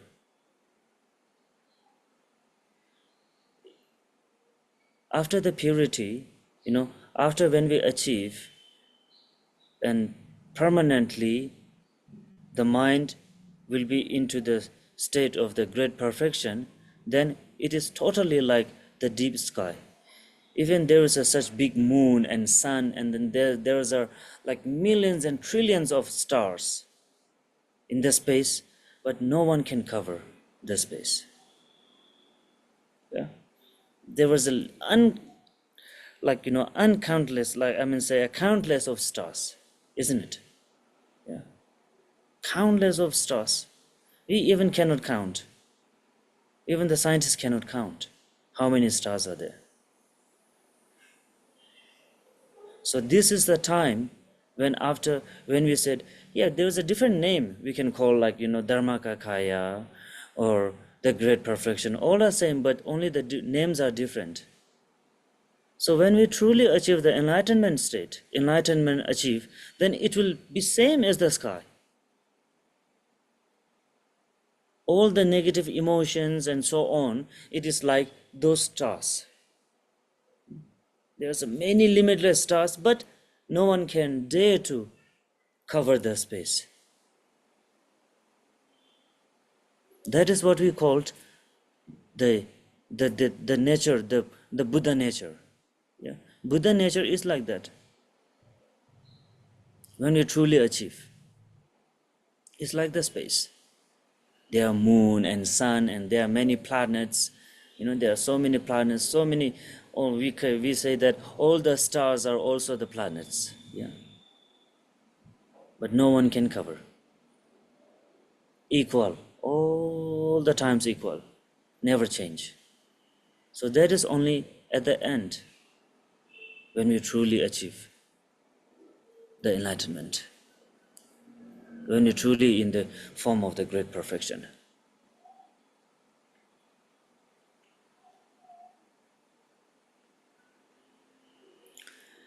And then the appearance, yeah, back to the topic, the appearance. So appearance is from the Dharmakaya. From the space, how many the planets, new planets will come into the space? So space still have all the capacity, to keep all the stars as much as there is. So Dharmakaya is something like that, like the space.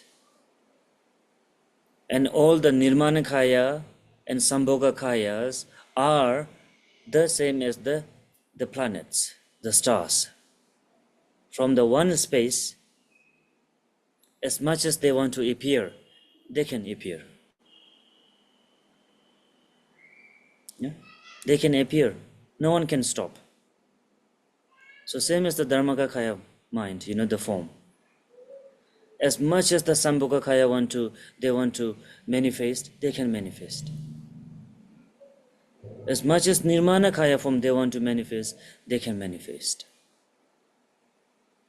Thousands, billions, or millions, or trillions, no one can stop.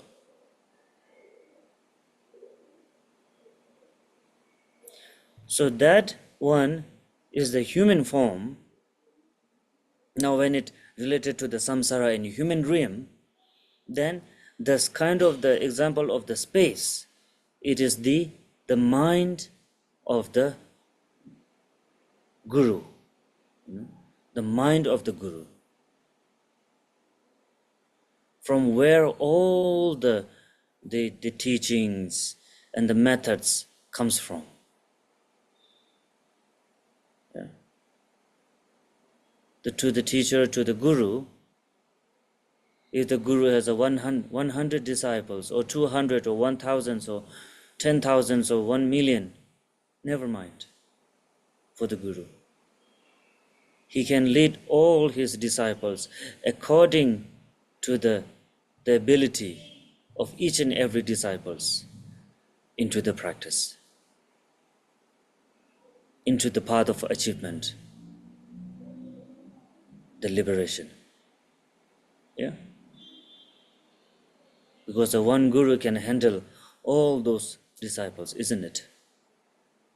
Because the guru is not handling his mind, which is the form of the Dharmakaya, which has no any boundaries, no any limitations of the disciples, 1,000s or 1 billions or 1 trillions.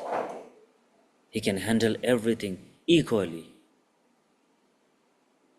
through his one compassion and the kindness, Dharmakaya mind. Even the 1,000 disciples comes, he can give the teachings. Even 1 billion or 1 trillion disciples will come in front of him. He will never be hesitate. He will equally give teachings and preach to everyone equally.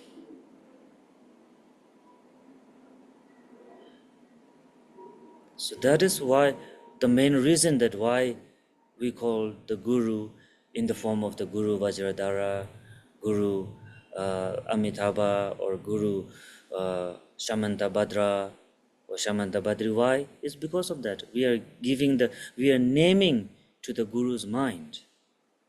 We are not naming to the person. We are not naming to the human body that he or she has. No. We are naming to the mind, which is the mind, as I said, the mind itself is a pure from the beginning. No one made it clean or wash out the mind or something like that. From the beginning, it is a purity state. And that is the why he can give every teachings according to everyone's understanding. And even you ask any questions to him, he is ready to answer to all the questions. He never hesitated. The real guru never hesitated. Never. If you ask a samsari question, he will answer. If you ask some kind of a practice question, he will answer your question. If you ask something very difficult questions, even he has an answer. So how it becomes like that? Because it becomes because of the mind itself is a purity. As the space, as much as the questions and anything comes like the other planets, mind, all those cannot be able to distract the mind, which is the Guru's mind we are talking about. Yeah. So all the visualizations, it's arise from the Guru's mind into the human world, into the human understanding, into the human nature. So the Guru's mind is the great perfection. the end of the greatness. The Guru's mind is the Mahamudra. Maha is also the same, Maha means the great. And mudra in the Sanskrit, it is like, the mudra, when we think like mudra is something we are doing from the hands. Actually, it is not talking about the doing something from our fingers and hand. The mudra is also the same thing, the perfectness, the method, the skillful. Mudra is actually talking about the skillful. The great is skillful. The great is skillful means there is all kind of a skillful.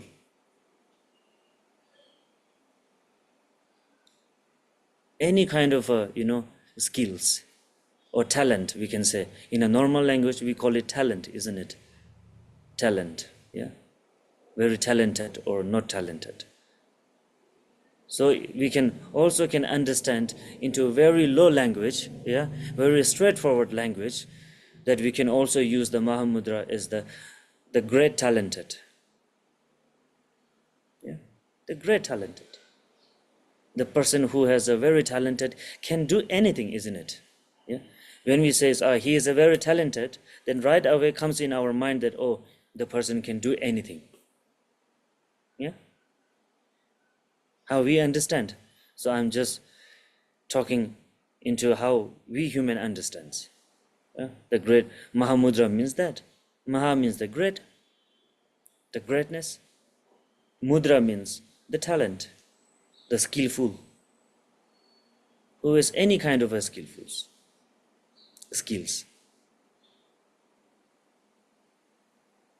And the great perfection is also the same. The end of the greatness. There is no such greater than that. So this is the Guru's mind. Is the greatest one. Whatever we ask, he is ready to answer. He is ready to guide. How stubborn we are, how aggressive we are. The students are, how aggressive the students are, how stubborn the students are. But Guru can handle through his just a speech and through his compassion mind and the love. Can tame all the stubbornness, all the aggressive students. Yeah, as the Buddha also can be able to tame the Angulimal, the Angulimal, who has the malas of the human fingers, so that no one can tame him except Buddha. Why? Because his mind is the great talented. His mind is the end of the greatness. So that's why he could be able to tame the Angulimal through his compassion, through his love and kindness. So this is the skillful, isn't it? Because the mind itself from the beginning is a purity. There is no any such a little dirt on the mind. But due to our ignorance, so the dirts are like the emotions who distract us all the times. And once we clear it, then no one can distract the mind as the Guru's mind. So that mind can be appear like same as the space. From the space, moon can appear, sun can appear, stars can appear. Earth is also into the space, Earth and all the 8 or 9 planets. So anything can be appear, big or small. Doesn't matter of the sizes, how big or how small, how long and how short. There is no any limitations for the mind. So the Dharmakakaya, from the Dharmakakaya, now it is a different name that we have given, a nature of the mind, or purity of the mind, or Dharmakakaya, or anything. It is according to our understanding that we have given a different name. We are named differently. But actually it's the same meaning. And that has the power to generate anything, manifest anything, Sambhogakaya, according to our understanding. If the students, the followers, the disciple are achieving for the Sambhogakaya, then definitely from appear can be manifest the Sambhogakaya form. The Sambhogakaya forms are the one who is wearing all the jewelries and ornaments are the Sambhogakaya form. Yeah? Like the Vajrasatova and the Avalokiteshvara, or the even the Vajrapani. Yeah? All these are the Sambhogakaya form. And the Nirmanakaya forms, of the mainly of the Buddhas, yeah, which they have a different forms, like the peaceful one, which we call the Tulku, yeah, Tulku. In Tibetan we call it Tulku. So Tulku means the Nirmanakaya, which is in the human form or which has the kind of the body. Nirmanakaya form always has the body.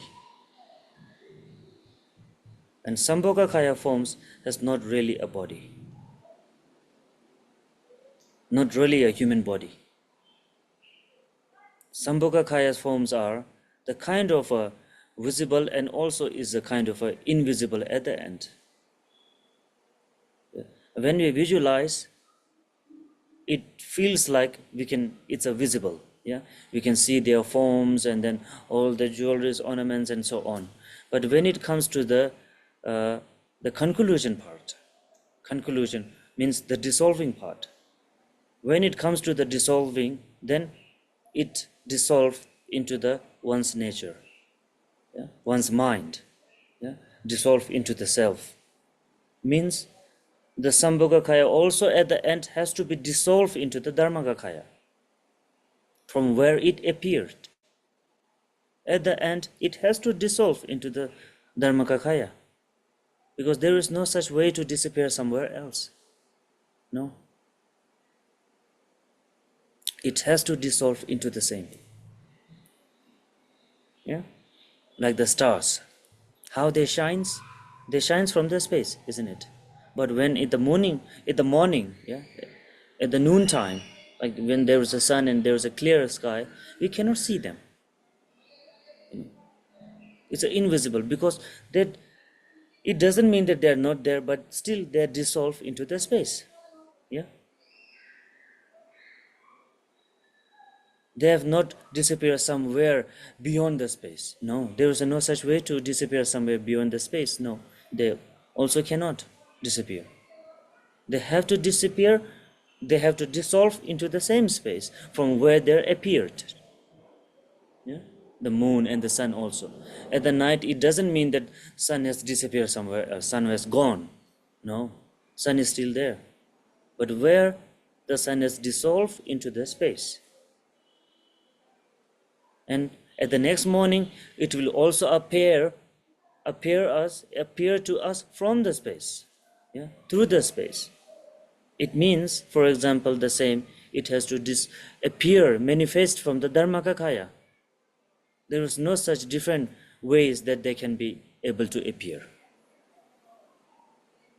Okay, so this is the source of how it appears, how the deity appears and how the deity dissolves. I'm talking about that, yeah, into the Vajrayana visualizations. I'm telling with the example, yeah. Giving the example with the space and all the other planets. So that just make you to understand more clearly, yeah, more into the advanced way, I can say, to understand into the more advanced way. So, how it appears from the Guru's mind, because mind, it is the Dharmakaya, like the space. And at the end, when it dissolve into the self-mind. And now, there is again, sometimes you may have a questions. If it is appear from the Guru's mind, then why it is dissolving into the self-mind at the end? Yeah? There should be a question. Yeah? First, it has to appear from the guru's mind, from the space, and then come down. And then later, when at the conclusion time, then why it is dissolving into the self, mind, why it is not going back to guru's mind? There is a questions. So to clear that questions also, first it appears from the space, isn't it? During the visualization, we always keep two things, yeah? Samaya being and the wisdom being, isn't it? We always keep the two things, Samaya being and the wisdom beings. Wisdom we usually keep in the front, in the space.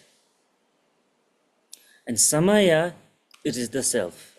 Because Samaya means the unpurity. Wisdom means the purity.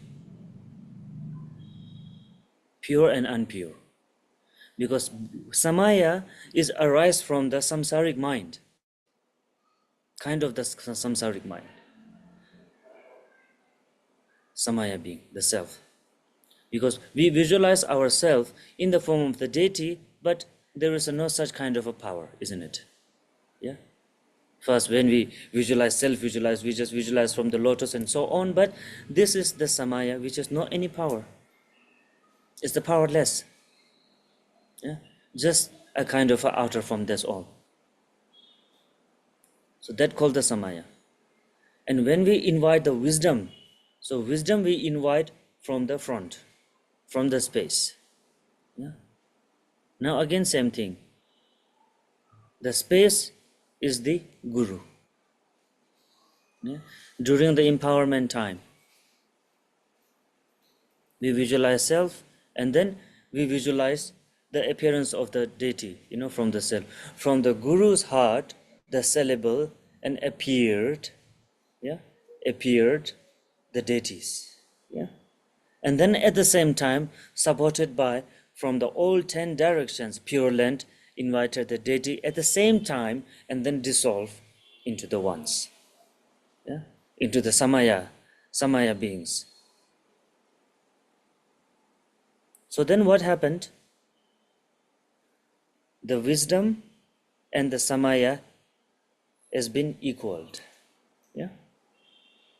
Inviting dating from the wisdom and the dissolving into the self, that means now you and the other become equal in one. In the union. Yeah? Union. Union means one. So now there is no any separations between you and the Guru, your mind and the Guru's mind. There is no such separations. Then through that you receive all the blessings and so on, and then you make yourself capable to dissolve totally into yourself. Yeah? Through the practice, you're receiving blessings like Kaya blessing, Vaka blessing, Chitta blessings, and Sarva blessings, and the Siddhis, and everything you receive from the space one, from the Gurus. You receive everything. And until at the end, you make yourself and the Guru equally. Yeah? Equal power. Yeah? Equal. Same. Yeah? Equal means same. And then once self and the space become the same quality, then now you are capable to handle the space one, isn't it? Yeah? You become the same power. So now both powers are same. So then there is no such difference. If there is no such difference, then you can easily manage you and the others one. And that is why at the end, the wisdom dissolve into yourself. Because you have both have been equaled through the transferring the initiations, transferring the powers. But normal language we can say it power, just to understand. Equal, but actually we don't really think like a power, but we are we have to think into the what you called the wisdom, transferring of the wisdom, transferring of the understanding. Yeah. Transformations of understanding, transformations of the wisdom we have to understand. I have just used power as to understand more clearly, that's all. But never think about the some transferring of power, okay? If you think about the power transferring, then you will also, the practice will lead you to the samsaric practice, ordinary practice, I can say, ordinary practice. So I'm just giving an example that as a power and so on. It's just to be understand clear, that's all. Okay? But during your practice, never mention that you are transferring a power. If you do that, then it will be the ordinary one. It will not be the ultimate one. Okay? It will be only the samsaric one. So, transferring it. So through the transformations, then getting equal. Once equal, then whether you transfer, whether you dissolve into the space or space dissolve into yourself, no matter. Yeah? There is no matter.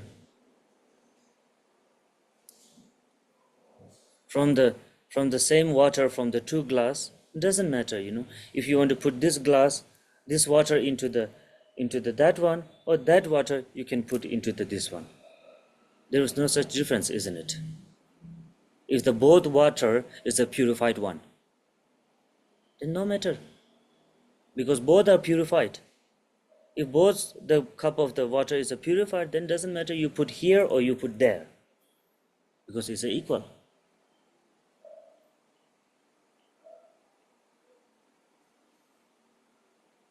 But usually what we human natures do, human natures does, because first one, we keep the first one and the second one, yeah? First and the second one. Old and the new one. We can say like old and the new one. So we give more priority, yeah? Priority to the old one. Yeah? We usually give the priority to the old one, not the new one. Because this is the concept of the human nature, human mind. We give more priority to the old one and we give less priority to the new one. So what we prefer that, yeah, old is the best, so I will transfer that to the old into the new one. So because to make the new one a same capable or ability or the power as same as the old one. This is our human's concept, really. And this is our human concept. How we make difference. But for all the deities, yeah, all the Dharmakakaya, there is no such difference. All those are equal. All the Sambhogakaya forms are equal. Really, all the Sambhogakaya's forms are equal. All their energies, all their kind of what you called the blessings or siddhis are totally equal. There is no such difference into the siddhis. No. But we human mind makes the differences. Yeah. When we say, when we talk about the Zambala, then we really comes like, siddhis of the wealth. Yeah. We don't really think about the wisdom and protection, no. We always think about the wealth first. And when we talk about the Manjushri, we don't really think about the protections or wealth or something. We always think about wisdom. Such kind of a very clear, wisdom. And when we talk about the Chandrasik, Avalokiteshvara, we really don't feel like some kind of a siddhis. We always feel like, just with the name, we feel like, very polite, very light, and very compassion, Yes. Very down to earth, yeah? Very down to earth, very join hands and smiling, and then just doing like that. Yes. This is our nature actually, human's nature. We make the differences. Our mind makes the differences, different concepts. But for them, everyone has the same thing. Even the Avalokiteshvara also have the protection, protection energy. Even the Manjushri also have the same protection energy. Even the Zambala also have the same kind of protection energies. All they have a protection energies, but only because of our nature makes the differences. So that's what I am saying, to making you understand. So due to that, we prefer the wisdoms are the more powerful than the Samaya one. But at the end of the practice, when we really realize, when we deeply realize, then there is no such difference at the end of the practice, because we have made ourselves and the others equal energy. Yeah, we have received all the empowerments, all the initiation, whatever the wisdom has, we transferred already into ourselves equally. There is no such difference. But still we prefer the wisdom dissolve into the self to make ourselves more comfortable and satisfaction. Yeah. It is for that actually I can say. The difference that I'm telling. We feel more kind of energized and more kind of accomplishment when the higher one dissolves into the lower one. Yeah. So even through that our own understanding, so through our understanding, so it makes the difference. Yeah. It makes the difference between the satisfaction. If we dissolve ourselves into them, then we really don't feel like, we lost something, isn't it? Yeah. Definitely we feel it. If I dissolve in someone's, if I feel like that, we feel like, I lost something. I lost something. Yeah. Same thing, I will give you the same example again. If your glass of purified water and the other's glass of purified water, if you put your purified water into the other's glass, then what you will feel? Definitely you feel something like, my water is my water that I put it in his glass and now I have nothing. Well, you feel or not? Yeah, just imagine it. You definitely feel it. And when we transfer some others the glass of water into your glass, then you feel more satisfied. Yeah, you'll definitely feel more satisfied. Yes, now I receive something. So, because this is how the mind creates it. Really. But for them, there is no such difference. There is no such difference between Buddha Shakyamuni and Buddha Amitabha. There is no such difference between the Buddha Akshobhya and the Buddha Vajrayana. No, there is no such difference for them. For them, everything is equal.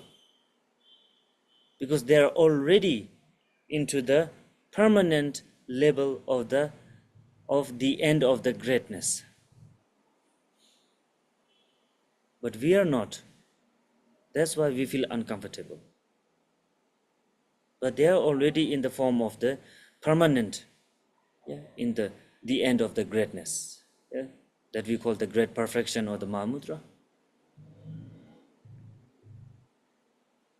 So that is the main kind of a purpose of that, during the visualizations on the transformation, for the transforming. At the end, dissolving into the self. Because in that we feel more kind of a secure and more kind of the satisfaction. Yeah? And actually from the beginning, our mind concepts is that, why we are visualizing, why we are practicing, is to achieve something, to receive something from the higher one to yourself. From the beginning, our concepts is for that. And that is the why we are practicing. And at the end also the same situation. We try to dissolve from the upper one, the wisdom one, into the samaya, the self samaya. Then it feels like totally accomplishment of like receiving something, from the higher one. Okay? So remember the things which you have learned today, which you have understand today, the importance of how to listen to the Dharma teachings. Yeah? And how to do practice. How to do practice. How to keep practice fresh all the times. Through the understanding. Yeah? Through the understanding of how we concentrate. Yeah? How we concentrate on the such three different levels, from the refuge and from the main part of the visualization and then the final part of the conclusion.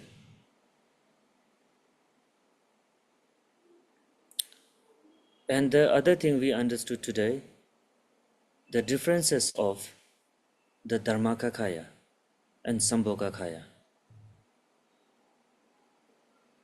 And also about comparing to the Dharmakaya, how the mind related with the Dharmakaya form. Yeah? And the other things we understood, to understand more deep into the practice and visualization, how to increase the mind strategy or mind kind of the capacity. Yeah, how to increase the mind through the meditation, time to time meditation. So meditation that breaks all the limitations of the mind and gives the mind more space.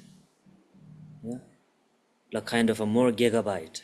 Yeah, we usually use in our cell phone. Yeah, 64 gigabyte or 120 gigabyte or 256 gigabyte is up to our ability. Yeah, which one we can buy. Yeah,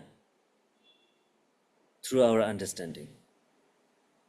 If we have more money, we can buy 1 TB or 2 TB. Yeah.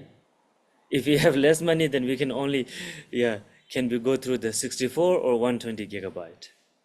And if you less a kind of a yes, okay, then we will go for the 256 gigabyte. So it depends on ourselves, how we focus on the meditation for ourselves to increase the level of the mind. And at time to time, as much as we could be able to increase the level of the mind, the capacity of the mind, then as much as we can be able to understand more and more deep and deep into the visualizations, and so all others kind of the transformations and the kayas and so on, we will be able to more understand more clearly. And for that, the meditation, concentrating on the meditation is very important. Okay?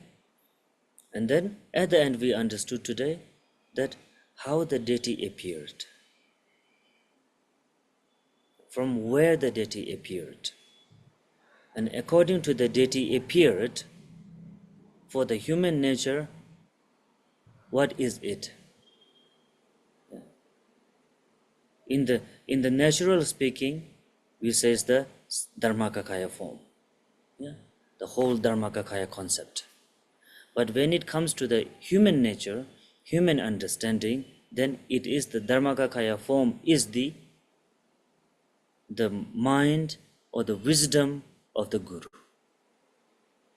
Yeah? The Guru mind, the Guru's wisdom is the Dharmakaya form. So because of that, from the Guru's nature, Guru's mind, can comes all kind of the teachings, all types of the teachings. And how we can understand the Guru's mind, it is same as the space. As much as there is stars and moons and planets, but for the space, it still have more kind of a capacity to welcome more planets and more stars and more. Because the space still have enough space, as same as the Guru's mind. that can be appear any deities, any Sambhogakaya, 1, 2, 3, 4, anything. Or so that it's a true, because when we're receiving the Shitro practice, in one time there is a 100 peaceful and the worthful deities. So 100 deities, peaceful and the worthful deities, appear one time from the Guru's mind. Yeah.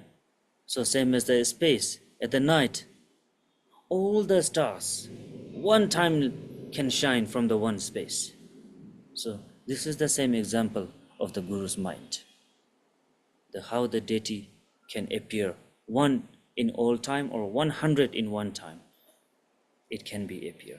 So that is why the main thing why we call Guru Vajradhara or Shamantabhadra or Amitabha or even the Manjushri or whatever we called is because of that. Because it's the Dharmakaya, can appear anything. Yeah. Okay, so then keep in the mind. Okay, keep in the mind and then practice on it. So then maybe next weekend. No, I think there's no more left. Yeah, there's no more left.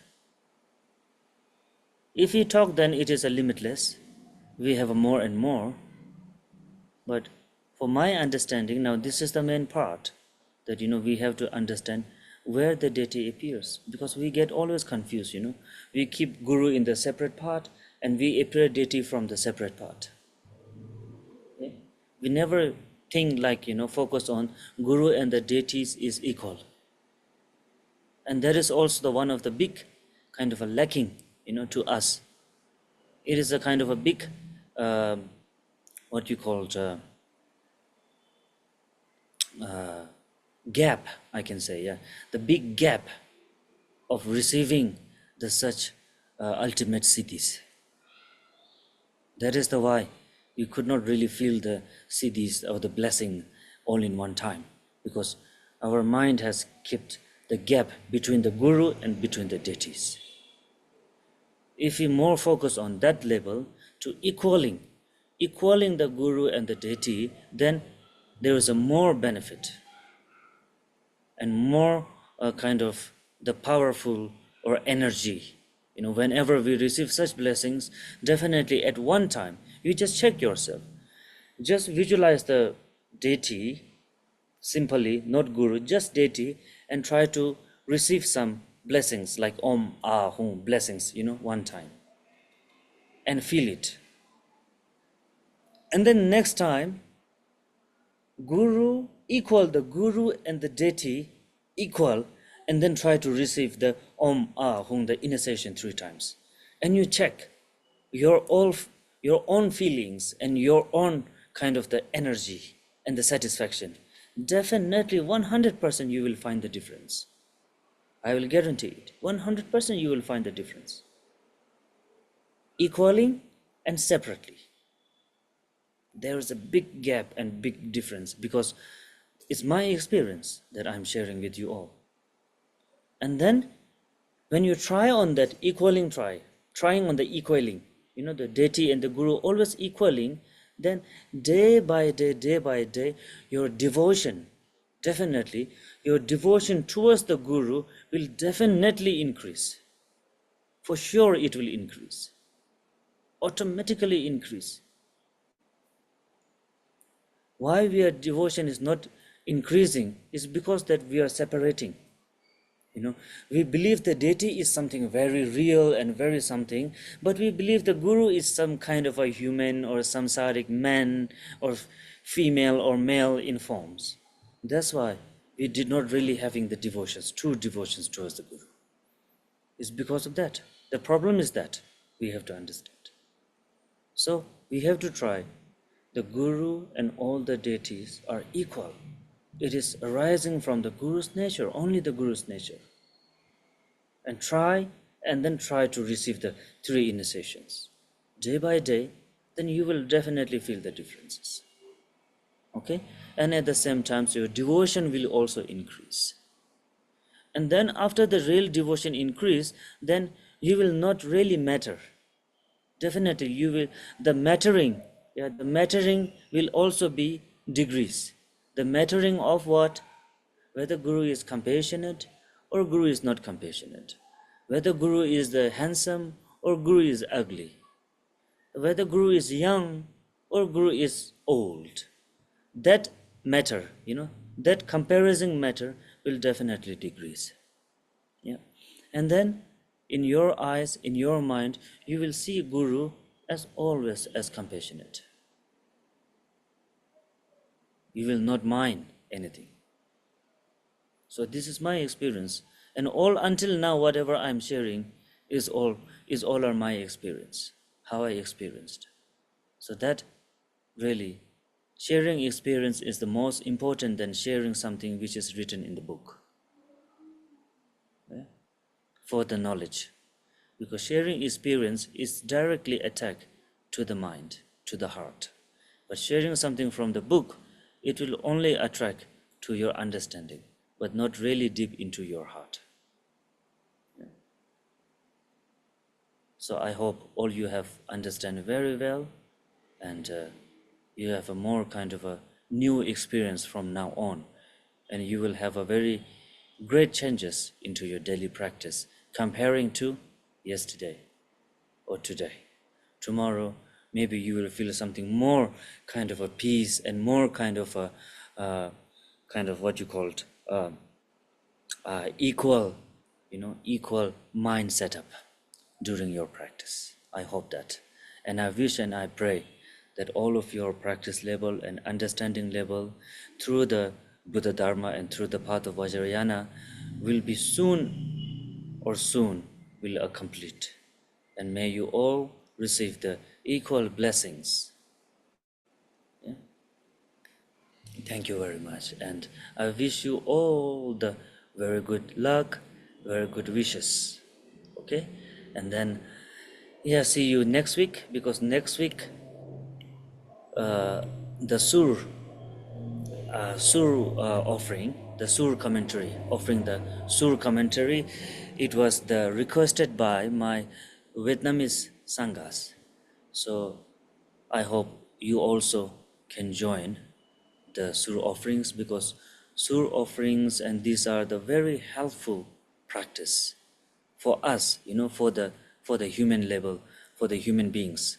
Because Surs and the Sur offerings are the very, very great benefit, really, to our day-to-day life, to maintain all the obstacles and all the unnecessary that negative affections. Yeah.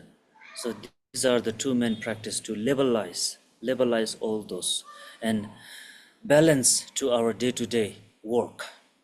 So these are the kind of very experienced and very easy way, I can say, to practice. More benefit and more easy way. So I hope to see you on the Sur time, okay? And thank you very much. And we get into the final session. Means the first and the middle part was during the teachings, and now final, the three important, it is the dedication part. So whatever we learned, whatever we have understand, something new that I only don't keep for myself, I share this wisdom to all the sentient beings so that they can also be able to practice and increase their wisdom level, and then they could be also achieve the enlightenment as same as I wish. So this is the dedication. So it's a very important. Okay? Tetar Chodin chebe gewe zawan dilla tene dagdang simchen thamche namkin gewe kopang dela to chanyam do tobe chir daso thamche ke kyang mawadam hyalam ge rimba diya chapchik do nangwara shu kewa gundo yangda lama dan jalme cheji bala longje che sadan lamge yende ramzo ne dorje change kopang Nyurto sho kunzan dorje changchen menchen jinchen zawe lama yenche ki drove tendu malam kanta pa teda tamje dagi drubar sho jambal pao chitara chemba tang kundu zangbo tenyang te shende Teta kungi jesu ndak lop jing gewa deda tamche rabdu ngo tuzum shekbe gyalwa tamche ge ngowa kangla chokdu ngakwa dagi ngewe zawa dekun kyang sangbo cheche rabdu ngowarangi pama semchen tamche dedan dengyur ji ngendro tamche takdu tongwarasho changshu semba kangda surshu pa deda kungi menlam drumgyur chi changshu semcho rinpo che ma ge panam ge gyur ji gewa nyamba meba yang kongne kongdu Pelvara sho sanam diye tamje sekwa nyen tomna nyeben ranam pamje chi Geka nache balam trukpa sibe tsole drolvara sho nangja riksom langan chugu ngan kudang ishe rolpa jamle Sabsal naljoro chembe nyamlen la irme tuji tigle rolji sho ombenzar satu samaya manupalaya benzer satu dino patisha dirdro membawa sutoyo membawa supokyo membawa anurado membawa sarva siddhi me prayaja sawa karma sujame citam shiriyam kuru hong haha haha ho bhagavan sarva tata gatam benzer mami munza benzin bhavama Samaya Sato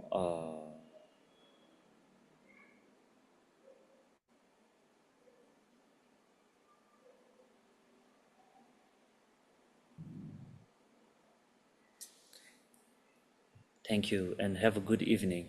Thank you, Rinpoche. Thank you. Thank you very much. Grazie, Rinpoche. Thank you. very much.